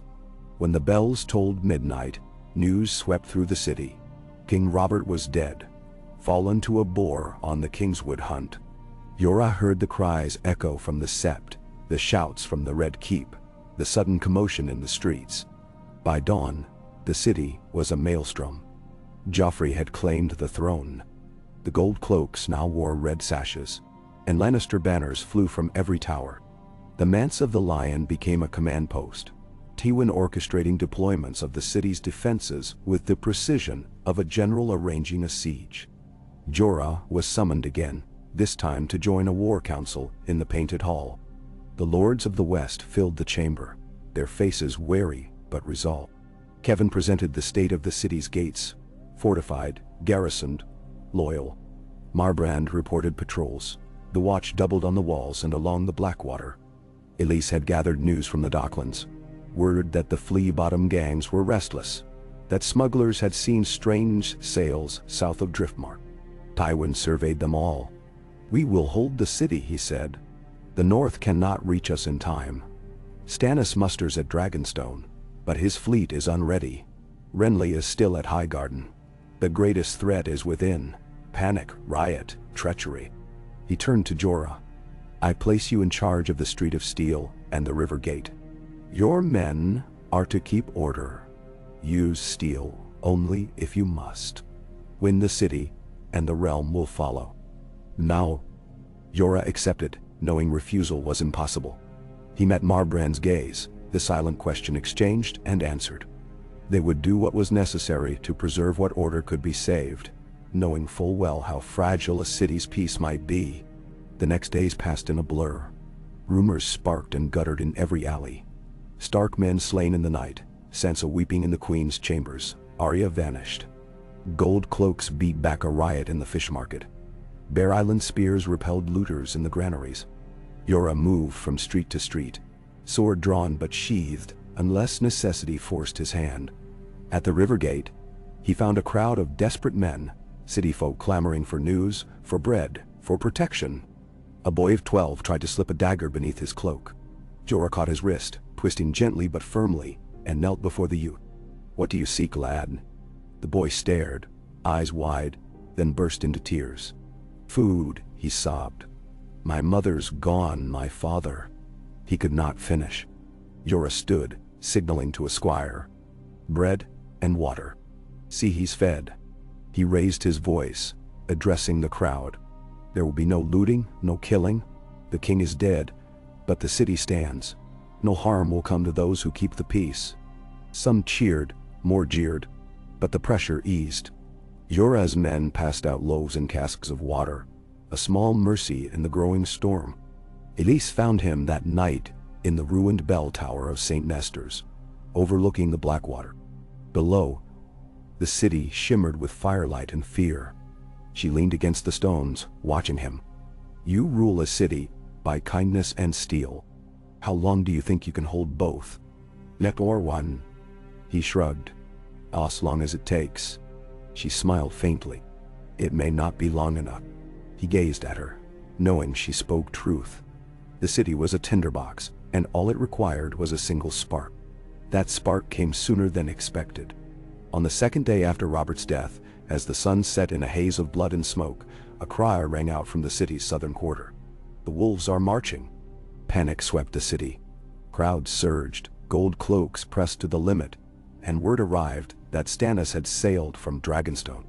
In the painted hall, Tywin's war council met in shadow. Tyrion appeared, pale and exhausted, a sheaf of parchment in hand. Stannis lands at Storm's End by sunrise. Renly is gone to the Reach, gathering an army. The north is silent, but ravens suggest stark banners move from the neck. Tywin's fist clenched. We hold the city. Send ravens to Harrenhal, to Old Town, to every house that ever owed us fealty. He turned to Jorah. You will command the river gate at dawn. If Stannis breaks the chain, the city falls. Jorah nodded. It will not fall. He spent the night walking the walls, reviewing men, checking bolts and water stores, listening to the city's restless breathing. In the small hours, Elise found him again. Her eyes, fever bright. There's talk of betrayal among the gold cloaks, she whispered. Some are bribed, others loyal to Baelish or Varys. He studied her. Can you name them? She shook her head. Not yet. But when the moment comes, it will come all at once. He gripped her hand. Then stay close. If the walls break, you know the river paths. She squeezed back, her fingers calloused and sure. And you? If the city burns? He shook his head. I will not run again. Not while I can hold a sword. She smiled. A ghost of something old and true. Then neither will I. Dawn broke blood red. Bells rang. On the Blackwater, sails like wings of crows swept upriver. Stannis had come. The siege began, as all sieges do. With trumpets, banners, the drum of oars, and the steady, patient ring of iron on iron. The Lannister fleet stretched across the river, the chains submerged. The city's archers massed on the battlements. At the river gate, Jorah stood with Marbrand and his Bear Island men, eyes fixed on the fog-shrouded water. The first ram struck the outer gate. Arrows rained. Men screamed. Steel clashed. Jorah moved among his lines, sword drawn, voice steady, rallying men where the pressure mounted. The chain rose as Stannis' ships pressed forward, then snapped taut, trapping his fleet in the river as wildfire exploded beneath their hulls. The sky turned emerald, the river a cauldron. Screams and fire swept the shore. Men burned, leaping into water, only to drown as arrows fell. On the walls, the gold cloaks cheered, then shrank back as the heat rolled over them. Stannis' army surged onto the shore, scaling ladders, hacking at the gates. At the river gate, Jorah's men met them, steel on steel. He fought beside Marbrand, cleaving through armored men, the weight of Longclaw a comfort and a curse. All day, the battle raged. At dusk, Tyrion appeared, his face bloodied, his axe red, rallying the defenders with wild, desperate courage. Jorah met him atop the rampart as another wave of Stannis men crashed below. We hold, Tyrion gasped, voice hoarse. We hold, Jorah echoed, slamming his sword against his shield. By nightfall, the city was a ruin. Bodies in the streets, smoke thick as wool, the air heavy with the stink of blood and burning. But the walls had held. Stannis withdrew, his ships sunk, his men scattered. The city, for now, was safe. In the aftermath, Jorah walked the ruined streets, helping where he could, giving comfort to the dying, bread to the starving. Elise aided him, tending wounds, offering hope where hope seemed lost. That night, as the city quieted, Jorah stood atop the gate, looking westward. The stars blinked through the haze. He felt the ache in his bones, the weight of memory and loss. but also a fragile hope. Elise joined him, wrapping a cloak around his shoulders. The city stands bare. For now. She touched his cheek, a rare tenderness. You did not run. He smiled, tired, but at peace. No. I think, at last, I have come home. In the city below, the bells tolled, not for death, but for survival. And above the walls, in the uncertain dark, a bear stood watch. Warden still, in the hour between storms, holding the line against the night. Kei. Wah. Ash drifted down over the black water like a second snowfall, painting broken rooftops and the scorched timbers of sunken ships in a pallid shroud. For days after the siege, the river stank of death, bodies tangled in the weeds, cinders clinging to armor, ruined hopes snagged like rags on the shattered wharves. King's Landing endured, but the city was bruised to the bone, its people hollow-eyed and brittle with hunger and fear. In the upper reaches, the rich threw feasts to celebrate Joffrey's victory. In the alleys, rats and ravens disputed over flesh. Jorah's sleep was fitful, fractured by the echoes of men screaming in green fire. He rose each dawn before the sun, walking the ramparts with his men, inspecting the repairs where burnt stones were haphazardly mortared by masons pressed into service, counting heads at each post, watching for a spark of rebellion among the gold cloaks. Every day he found more to do. Small folk lined up outside the river gate, hands out for bread, mothers cradling fevered children, the wells tainted by smoke and rot. Once, in exile, he had learned what it was to be hungry, to fight for a scrap of honor. He had not forgotten, and he would not let the city forget either. At first, Tywin's return was a balm. 1,000 lances bright in sunlight, banners snapping along the King's Road, the lion rampant leading a host as disciplined as any in Westeros. The city's nobles rushed to greet him, the council chamber filled with velvet, silver, and the heat of anticipation. Tywin took the throne of governance as naturally as breathing, seating himself at the head of the table, while Joffrey fidgeted beside Cersei, eyes darting. The crown sitting too heavy for a boy. But the true weight of the city's fate fell on men like Jorah. Men who walked the wards and patrolled the gates and were forced to hear every whispered slight and open wound. Each morning brought new tensions. A riot at Cobbler Square over bad water. A flare of violence in Fleabottom when Lannister men tried to take a woman in the dark. He quelled these not with brute force but with presence. Walking openly, sword sheathed but visible, cloak marked by the bear rampant. On the 5th day, after the smoke from the river finally faded, Jorah found Elise on the high bluff overlooking the mud gate, the place where wildfire had consumed the fleet. She stood in the cold morning light, hair tied back, her face pale and reflective as the waters below. "You have not slept," she said as he approached. He shrugged. "Sleep is not kind to men who dream of fire." She offered him a skin of watered wine. "Nor to women who dream of drowning. My people are not made for cities. There is no wind in these stone valleys." He leaned beside her, looking down at the river. The burnt hulks of ships still jutted from the water, scorched ribs exposed. "You could leave," he said. "Take a galley from the royal fleet. Find another tide. I would not stop you." She smiled, tired but resolute. "You know I will not. My sister's death is on my hands as much as yours, and the Ironborn will not forgive. But I have chosen this shape." Her eyes met his. "You are not the only exile who's learned to make a home in strange lands." A silence fell between them, gentle as rain. Somewhere below, the city bells tolled, summoning the council to yet another reckoning. Jorah straightened, stretching his sore shoulders. "I must go," he said. "The king expects his warden." Elise touched his arm as he turned to go. "If you ever do decide to leave all this behind, Bear, promise me you'll remember, there is more world than walls and thrones." He hesitated, then nodded, feeling the truth of it in his bones. The small council convened under a canopy of tension so thick it might have been woven from spider silk. Tywin presided, his eyes raking the room as if weighing every word and every man's worth. Cersei sat on Joffrey's right, mouth set, her fingers restlessly twisting a chain of emeralds. Pycelle coughed into a scented kerchief. Eris and Littlefinger occupied opposite corners, eyes shuttered and unreadable. Tyrion was there, bandaged from a wound earned at the river gate, but his wit was undimmed. The people grow restless, he observed, voice echoing through the marble hall. Bread is scarce.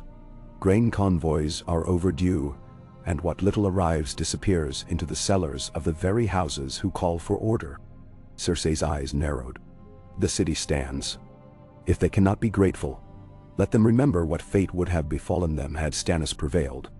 Jorah spoke, his tone measured but unflinching. Gratitude is worth little on an empty stomach. We need more than promises. The granaries of the west are full, but little of it has reached the city. The roads are not safe. Bandits and broken men haunt the passes, and merchants are wary of Lannister gold. They remember the last war. Tywin's gaze landed on him, hard and appraising. You propose a solution, Warden. I do. Jorah set his hands on the table. I'll ride west with a convoy. We'll bring in grain ourselves, clear the roads, pay fair coin for what we take. If the city is to heal, it must see the crown acts for more than the lords and the faith. Netram. There was a brief silence as the council weighed the offer. Littlefinger's smile was serpentine. And if the roads are not so easily cleared, if the bandits wear banners of lion or stag, then we deal with them as outlaws. Jorah said, his voice like stone. Tywin nodded. Go then. Take what men you need. But see you return. There are those in the city who would profit from your absence. Jorah departed at noon, his company paired to 20 hand-picked men, 10 Bear Islanders, hard-eyed and loyal, and 10 knights sworn to house Marbrand, each owing fealty to Jorah after the blood shed on the Blackwater. Elise rode with him, a shadow at his left, her own blade newly honed. Her presence a reminder that in Westeros, the bonds of blood and salt ran deeper than any oath. They rode out of the city as the bells tolled sext, the streets crowded with hungry eyes and silent curses. The air was thick with suspicion and the smell of unwashed bodies, but Jorah kept his face calm and his pace steady. At every gate, the guards offered salutes, some genuine, some merely habit. By nightfall, they reached the fields beyond the walls, and the cool country air felt like a balm on skin prickled raw by city strife. The first days on the road were uneasy. The fields along the Gold Road were blackened where armies had camped and crops had failed, the villages little more than shells, their people wary or gone. Each night, they set double watches, knowing the eyes of more than bandits followed them. Messages arrived by Raven, Tywin's script, terse and unyielding. Supply convoys, delayed. Reports of brotherhood without banners in the riverlands. Proceed with caution. It was on the fourth night, at the hamlet of 7 Stones, that they first met resistance. The convoy of grain wagons that had come to escort lay abandoned at the crossroads, mules cut loose, the drivers vanished. The only sign was a half-burned banner, field green, with a black pitchfork painted clumsily across the linen. Marbrand's lieutenant spat. Broken men. They've been raiding every road east of the Trident since the war began. Jorah nodded. Track them. They moved by moonlight, through fields grown wild and woods choked with bramble. Near a dry creek, they found the bandits. 20, maybe 30, most young and starved, but a handful wore old mail and bore weapons not rusted but sharpened with care. The leader stepped forward, a big man with red hair and a raw, scarred face. No farther, sir, he called. We have mouths to feed too. Jorah rode forward, cloak open to show he bore no shield. You've stolen grain meant for the city. Return it, and I'll see your men fed and given coin enough to ride for Old Town or the Wall. Refuse, and we settle this here. The big man laughed, a dry rasp. The Wall? I seen the Wall. It's death, same as here. Why should we trust a warden's promise? Because I do not break them. Jorah's voice was iron. Because you are outnumbered and surrounded. Because there's more at stake than your pride. For a moment, the standoff hung. Then Elisa's voice cut the air, soft but lethal. Take the offer. A king's road runs both ways. You can die for another's war or live for your own future. No. The leader stared, weighing the odds, the faces behind Jorah, the memory of battles won and lost. Finally, he nodded. "We go. The grain's yours." Jorah gave him coin from his own purse and promised safe passage north, knowing most would vanish into the wilds before the next sunrise. He watched them leave, the broken remnant of a broken land, and felt the ache in his chest deepen. The rest of the journey west was less fraught, but not easy. They met more convoys, more refugees, more rumors. The Brotherhood hunting Lannister foragers, Frey men in the woods, talk of dragons in the east. Every village had a story, and every story ended with hunger. In the market square at Faircastle, Jorah spoke to the townsfolk directly. There will be no forced levy, no theft. Grain is needed, and the crown will pay. If you are hungry, come to the storehouse. There will be bread for those who work. Some stared in disbelief, others in hope. A few old women wept. He posted guards but ordered no violence. Each day more wagons joined the convoy. The word spread, and the violence that shadowed them at the beginning faded, replaced by a wary, fragile peace. At Lannisport, a ship arrived from the arbor with barrels of wine and news from Old Town. Aegon's Hill was stirring, and talk of a new claimant to the throne reached even the fishmongers on the dock. Jorah sent ravens back to King's Landing with each new rumor, each new success. It was in Lannisport that he met a messenger from Bear Island. The woman was hard as any soldier, cloak trimmed with the white of winter. She pressed a sealed letter into his hand. He opened it by firelight. Mage Mormont's hand was square and sure. "Your father lives, but the wall grows colder. There are whispers. Men gone missing, wildlings crossing in numbers not seen in generations. The night's watch is thin, and the old bear asks for aid if the realm can spare it. The North still remembers." He read the letter 3 times before dawn, feeling the pull of blood and snow. The promise he had made to his father, his own redemption still incomplete, his duties multiplying like debts. When Elise found him, he handed her the letter without a word. She read it, brow furrowing. "You'll go north when this is done." He nodded. "If the city survives, if the West holds." She met his gaze, fierce and unwavering. "Then I'll go with you." They set out for King's Landing with a caravan twice the size. The roads a little safer for their passage. The men at their backs no longer just Bear Islanders and Marbrand Knights, but a handful of small folk who had come to trust the Bear Sigil for justice, if not for hope. The return to the city was like riding into a storm. Smoke still drifted from ruined granaries. The crowds pressed close to the wagons, desperate but not violent. Jorah had bread handed out to those most in need, set guards at every storehouse, and met daily with the quartermasters, counting every loaf, every barrel. His nights were spent in the armory, his days in the streets. Each dawn brought new challenges. Rumors of unrest in the Reach, Dornish envoys arriving, the slow, relentless advance of winter, felt in every cold wind off the river. Yet the city's mood shifted, the worst of the hunger abated, and the murmurs in the streets began to change. The Bear Warden, they called him now. Not with the hatred once reserved for exiles, but with grudging respect. His men, rough-handed and honest, kept order without cruelty.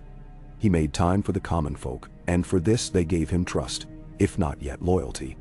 In the Red Keep, Tywin summoned him. The old lion's hair was more silver than gold now, his eyes ringed with fatigue. "The city stands for now," Tywin conceded, "but the realm does not. Stark banners are massing in the neck. Renly is in the Reach, Stannis at Dragonstone. Our king is a boy, and the council divided." He looked at Jorah, his stare unyielding. "You are not a Lannister.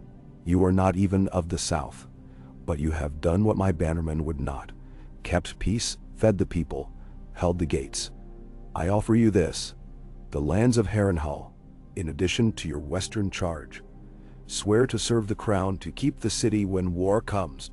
Jorah considered the offer, feeling the weight of his own wants. Honor, belonging, the dream of home.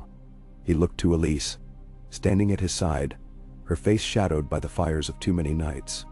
"I serve the realm," Jorah said at last, his voice quiet but unflinching. "If that means holding Harrenhal, so be it. But I will not become a butcher in the name of any king." The peace I keep will be kept with justice, or not at all." Tywin inclined his head, accepting the terms with the smallest flicker of respect. "So be it, Warden." As the winter deepened, word came from the north. Wildlings had breached the wall.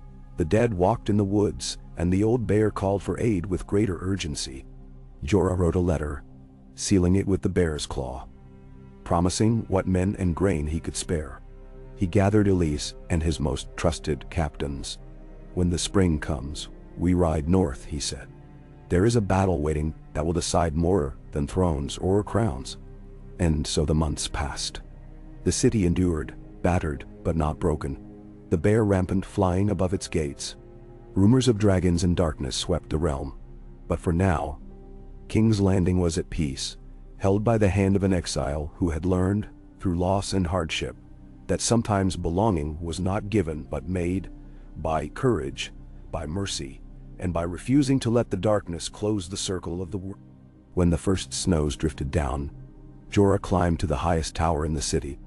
The wind bit through his cloak, but he stood tall, watching the river, the city, and the distant hills, the weight of duty in every breath. Elise joined him, silent and sure. She took his hand, and together they looked north, to the promise of home and the hope of a realm not yet lost to winter's night. Beneath them, the city bells tolled for the new year. A year of fire and frost, of swords drawn in the dark, of hope hard-won and peace kept for now by the Warden who had once been exile, and who now held the West not with an iron hand, but with the steadiness of the bear. K. Snowflakes spun, drifting and melting on the parapets of the Red Keep, carried on a cold wind out of the north. By day, the river gleamed pale and sluggish, shadows stretching along where the city's walls dipped to meet the frost-edged water. By night, the streets of King's Landing shuddered beneath the breath of winter. Smoke from cook fires trailing like ghosts above alleys lined with shuttered doors. Yet for all the chill, Jorah Mormont felt a steady fire kindling inside him, an ember that refused to gutter out. The city had survived siege and famine. It survived now by the patience of its people, the caution of its rulers, and the strength of a warden who kept his own counsel as often as he kept his sword close. The months passed in a slow, grinding rhythm. Each morning brought new petitions, new rumors. Lords arrived from the riverlands with grievances. Tradesmen brought tidings of unrest in the Reach and Dorne. The city's wounds healed, though scarred. Charred beams patched the walls where wildfire had burned. Children played in squares where, not long ago, the cobblestones ran red.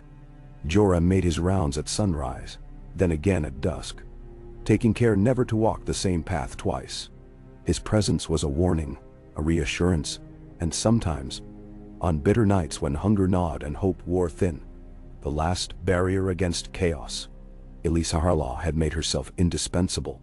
Her contacts in the dockside taverns and shadow markets brought word of every simmering threat before it could spark. She tracked the movements of smugglers and spies, read moods in the wind, and slipped into the dregs of the city with the same ease she wore a gown at court. Some called her the Warden's whisper, others his shadow. Only Jorah knew how her hand steadied him when sleep was brief and the city's burdens grew heavy.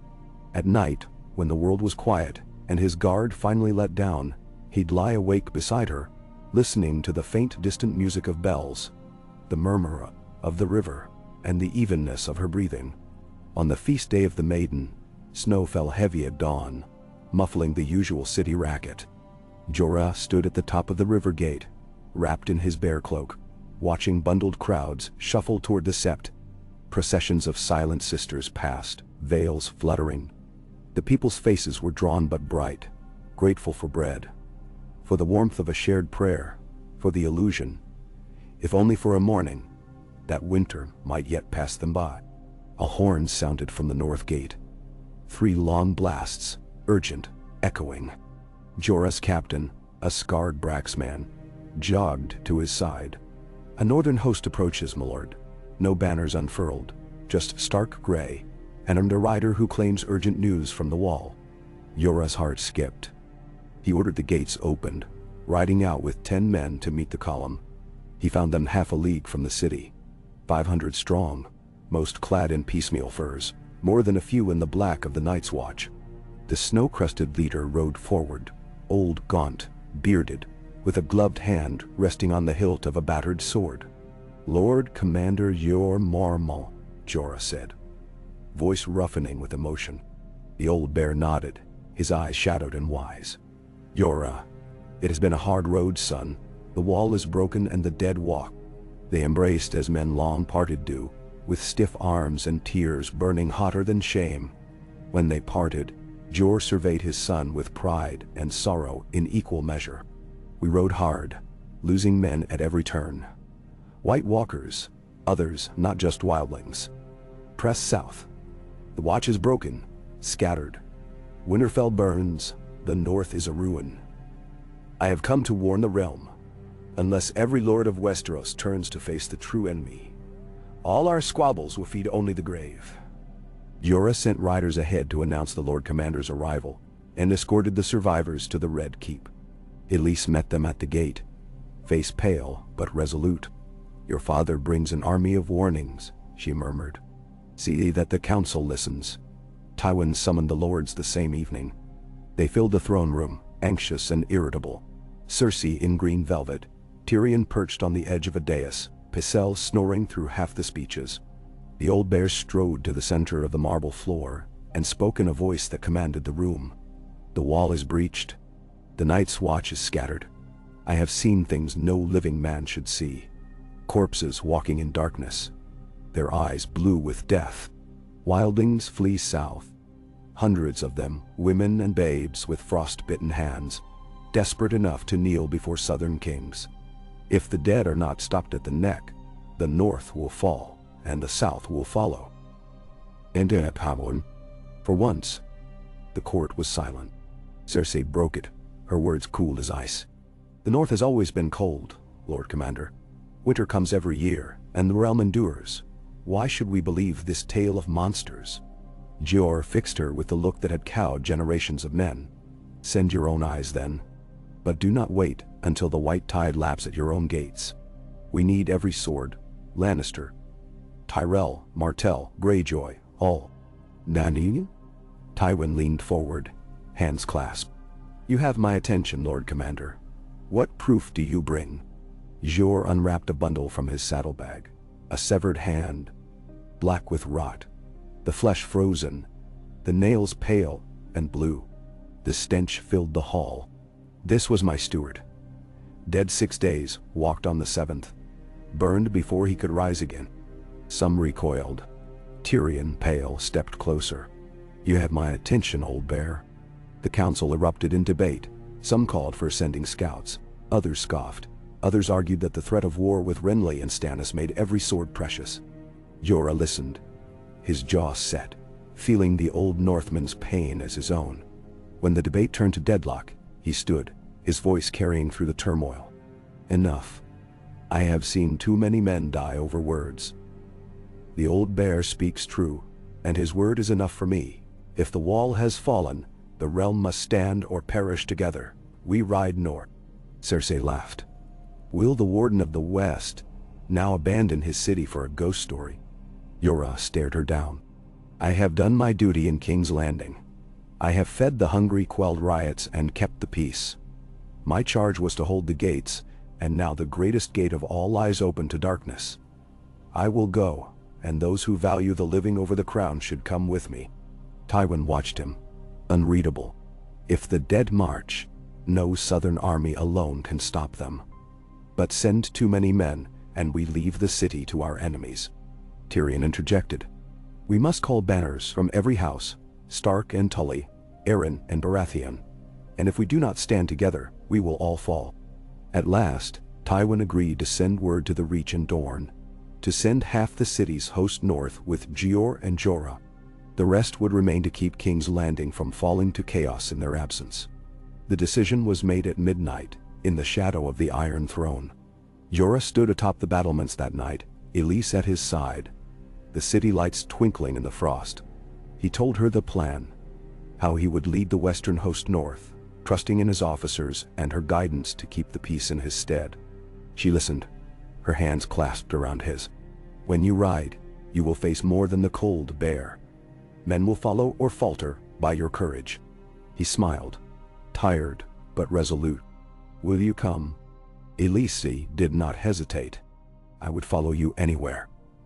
But if you leave me here, I will guard your city as fiercely as you would." He brushed snow from her brow. "Then I am twice protected." Dawn broke pale and cold, bells tolling the call to arms. The streets filled with men in steel and fur, carts piled with grain, horses stamping in the chill. Jorah led his host out the king's gate, banners of bear and lion snapping together in the wind. The city's people lined the roads, some weeping, some cheering, many silent with the fear of what was to come. They rode north, days becoming weeks as the green fields gave way to frozen mud, and the sky grew heavy with cloud. The army gathered stragglers, northerners fleeing the ruin of Winterfell, Riverlanders driven from their villages by raiders, wildlings come over the wall, and camped in ragged clusters along the road. Jorah rode at the head with Jor, Elise always near. The night spent in councils where maps were unrolled and every scrap of news weighed for truth. In the ruins of Moat Cailin they met the remnant of House Stark, a battered banner, a handful of grim men led by Bran, pale and grave, grown hard and wise beyond his years. With him was Mira Reed, her spear ever at hand. The reunion was brief but fierce. "The wall is lost," Bran told them, his voice carrying the echo of the old gods.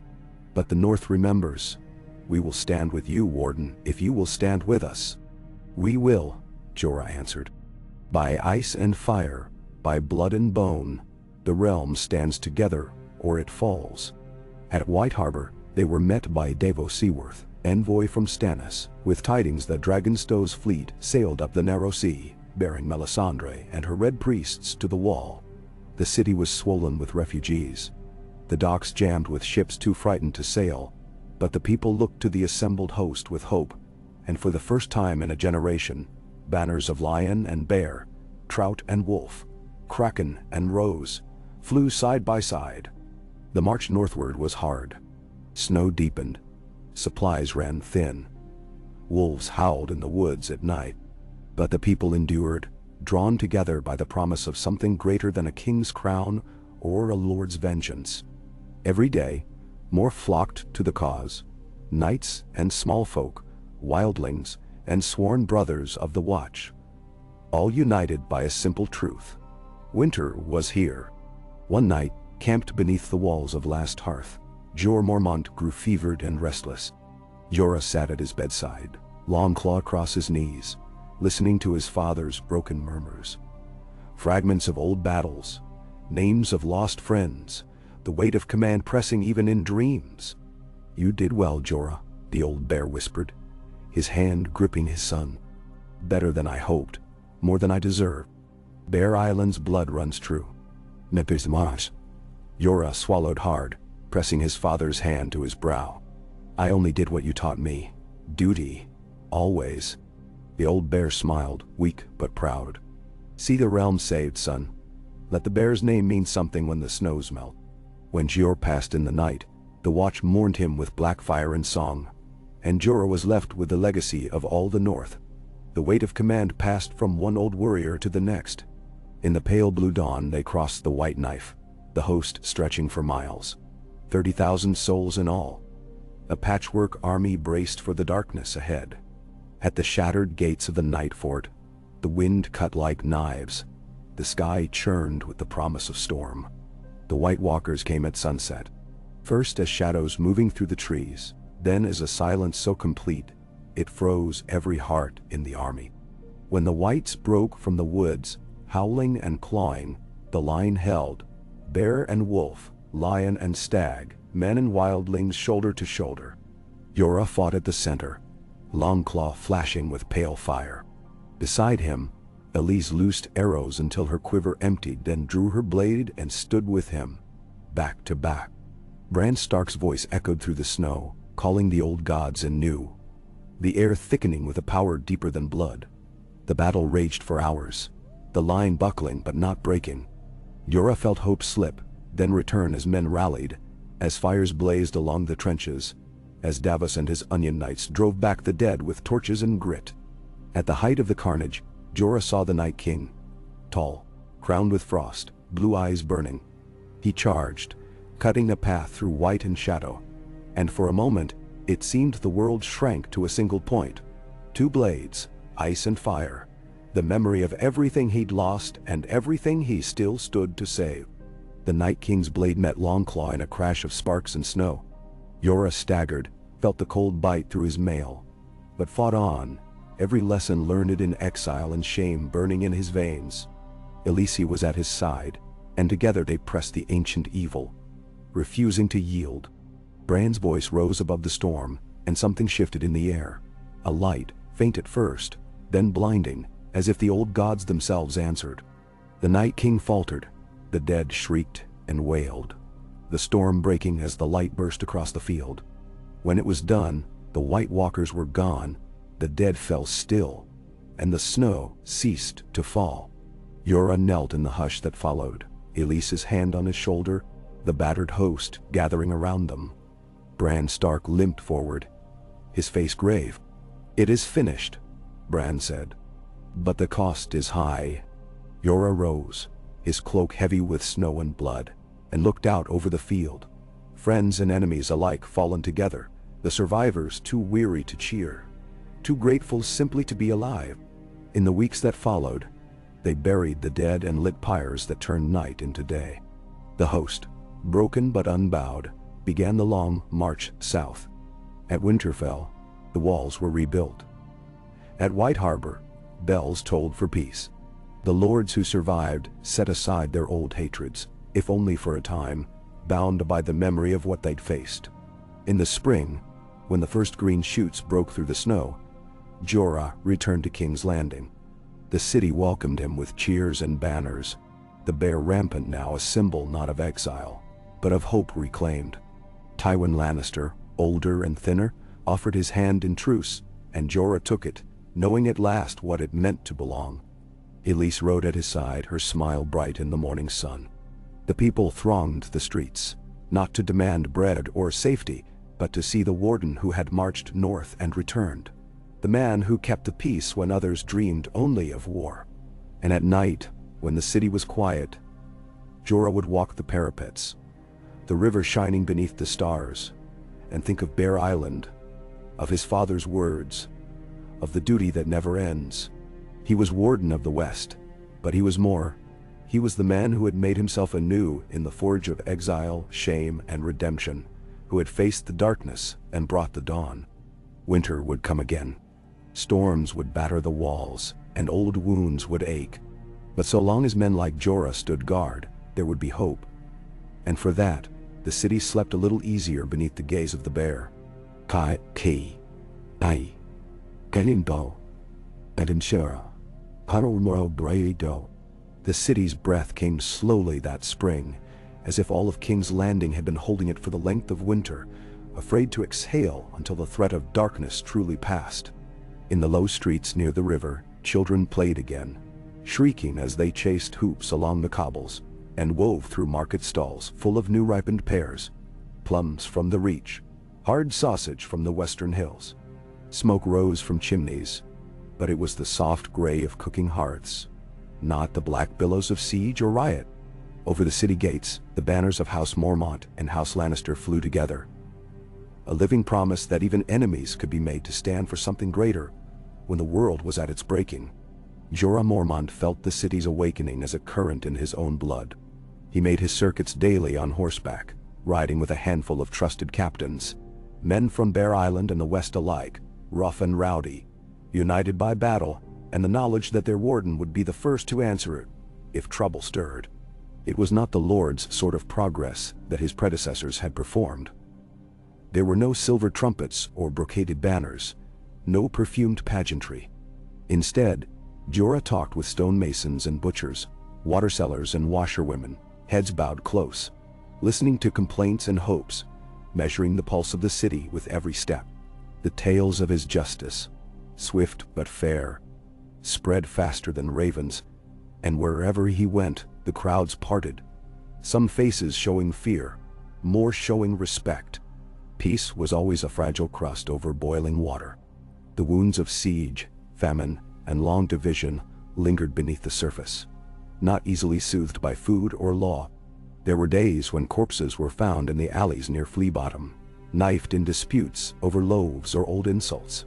There were nights when the city guard broke up brawls between sailors and goldcloaks, when the bells of the great sept tolled for one noble youth found drowned in the black water, or for the daughter of a cobbler who vanished with the silver from her master's till.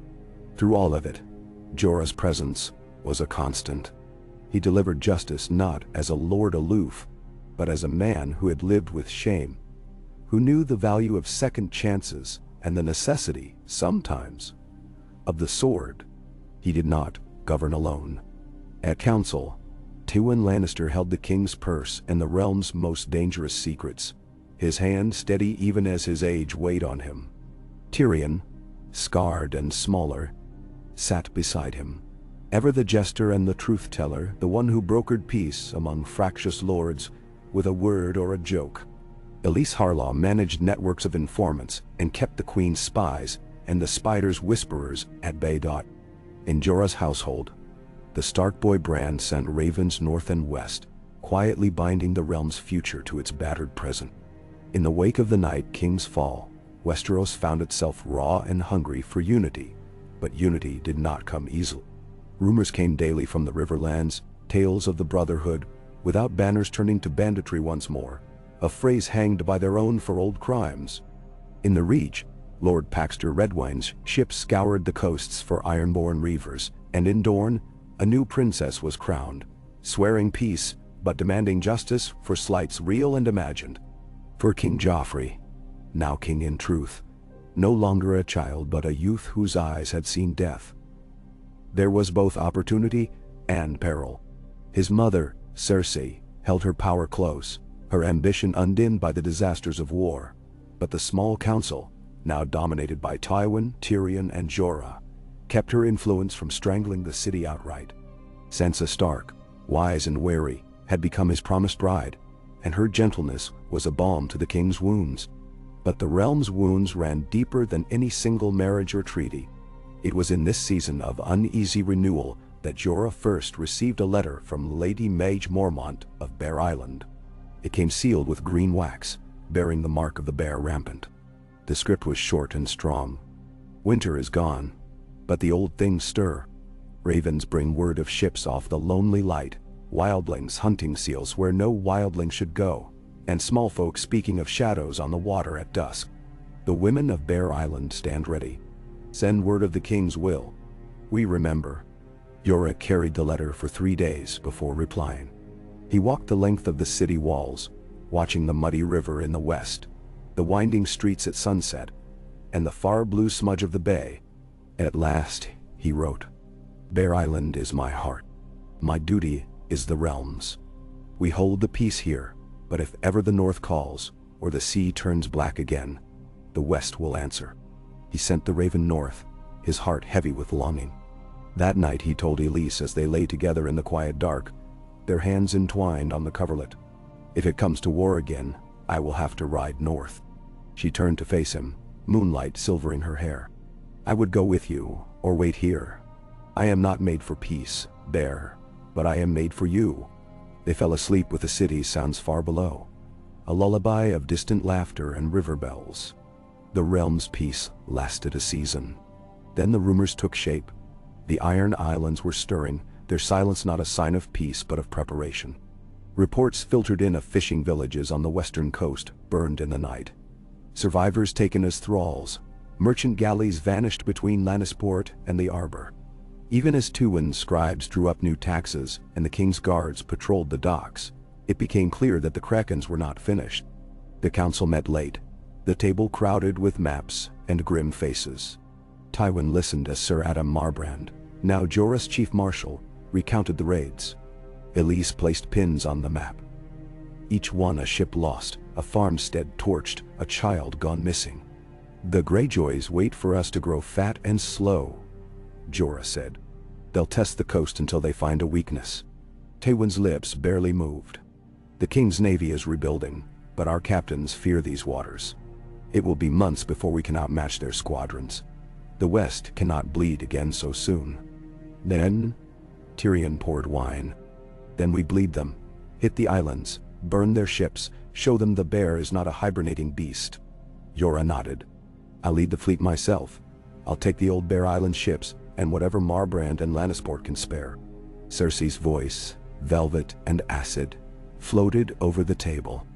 Leave King's Landing, Warden, and who will keep the peace here? Jorah met her gaze. Your son sits the throne, my lady. I have faith the city will stand. She looked away first. They sailed at the next new moon. A flotilla of 30 ships. Crabbers from Bear Island, fast galleys from Lannisport, grain barges hastily converted for war. Marbrand rode with Jorah, his face grim. Elise saw them off from the quay, her eyes hard but shining. The journey west was a trial of wind and wave. They skirted storms, dodged reefs and driftwood. On the third night, a galley foundered and sank, her men lost. Jorah kept to the prow in all weathers, shrouded in oilskin, scanning the horizon for sails. The fleet reached Old Wake at dawn under a sky as red as blood. The Ironborn were waiting. The battle was a chaos of rams and firepots, axes crashing on shields, arrows shrieking overhead. Jorah boarded the enemy's flagship himself, long claw cutting through the press. He found the Greyjoy captain, Harl Goodbrother, a bull of a man with an axe in each hand, and fought him among the rigging, salt spray flying. The man fought like a kraken, but Jorah was steadier. He disarmed him and sent him over the side, then seized the ship and turned its black sails against its own kin. By nightfall, they held the bay. Jorah's ships burned the Ironborn longships in their harbors, torched their villages, took captives but did not slaughter them. The message was clear. The West would not be prey again. The fleet returned battered but triumphant. In Lannisport, crowds greeted them with cheers and fresh bread, the air sweet with hope. Jorah sent word to King's Landing and Bear Island both, reporting the victory but warning that the Ironborn would not stay cowed for long. Back in the city, the seasons turned. Jorah resumed his patrols, but the air was changed. The people were surer, the streets safer, the markets bustling. When Tywin called council, it was to plan for peace, not only to brace for war. Elise met him on the ramparts one sunset, her smile soft in the rose-gold light. You're restless, she said. I've never stayed anywhere so long. She touched his hand. Perhaps you've finally found a home worth defending. He looked over the rooftops, the river, the banners in the wind. Perhaps. That summer, King Joffrey and Sansa Stark wed in the Great Septi, the city alive with color and song. Bran Stark, grown into his role as Prince of Winterfell, stood at Joffrey's right hand. Tyrion toasted peace, and even Cersei managed to smile as Sansa placed the crown upon the king's brow. After the wedding, Jorah slipped away to the Godswood, a scrap of green and silence in the heart of stone. There he found Elise waiting. "What would you have done if you hadn't been pardoned?" she asked, her voice low. He thought of all the years in exile, the years when every dawn brought hunger and regret. "I would have died nameless, or grown as hard as the men I hunted. I was given a second chance, more than I deserved." She smiled, brushing snow from his cloak. "Then keep making it matter, Bear." He kissed her in the shade of the heart tree. The city sounds far off, the quiet a promise. In the years that followed, Jorah remained Warden of the West, his name spoken in taverns and castles with respect. When troubles rose, as they always did, drought, unrest, the never-ending ambitions of lords, he faced them not as a lord above, but as a man among men, listening, acting, remembering. He made regular progress to Bear Island, his presence a bridge between north and south. He and Elise never wed but were as husband and wife, sharing burdens and joys, raising a daughter with green eyes and hair, dark as raven's wing. He never sat the Iron Throne, never wrote his name in the annals of kings, but the people remembered him long after lions and dragons faded from power. They remembered the bear who became warden, who fought the darkness in the coldest night and built peace in the light that followed, who taught the realm that redemption was not given but earned, day after day in every hard, honest choice. And on the day he died, old and content, with Elise beside him, and the sounds of gulls on the air, the bells of King's Landing tolled not for a lord, but for a man who had stood watch so others might sleep, whose strength was the memory that for a time hope had walked beside the river, under the bear's banner, in a city reborn. Pan. The day of Jorah Mormont's passing dawned gentle and gray, the city shrouded in a soft, misting rain. King's Landing wore its quiet in a different way that morning, as if every stone and flag and tree knew something had shifted in the foundation of its peace. Word traveled quickly, faster than the tolling of the sept bells, faster than the messages passed among household staff and city guards. The bear was gone. The man who had once been exile and outcast, who had returned by strange fortune and relentless will to become Warden of the West, had breathed his last with the sigh of a gentle sea breeze coming through an open window, his hand in Elise's, his face turned to the faint salt light beyond the city walls. No court decree was needed to call the people forth. By noon, a crowd lined the river, gathering along the avenues and byways through which the honor guard would pass. There was no spectacle of golden banners, no garlands or pageants. Instead, the procession moved with a solemn dignity. A line of Mormont men in their dark green and black, faces as weathered as the islands they hailed from. Followed by knights of the West, Marbrand and Brax and Crakehall all, and behind them men and women from every quarter of the city.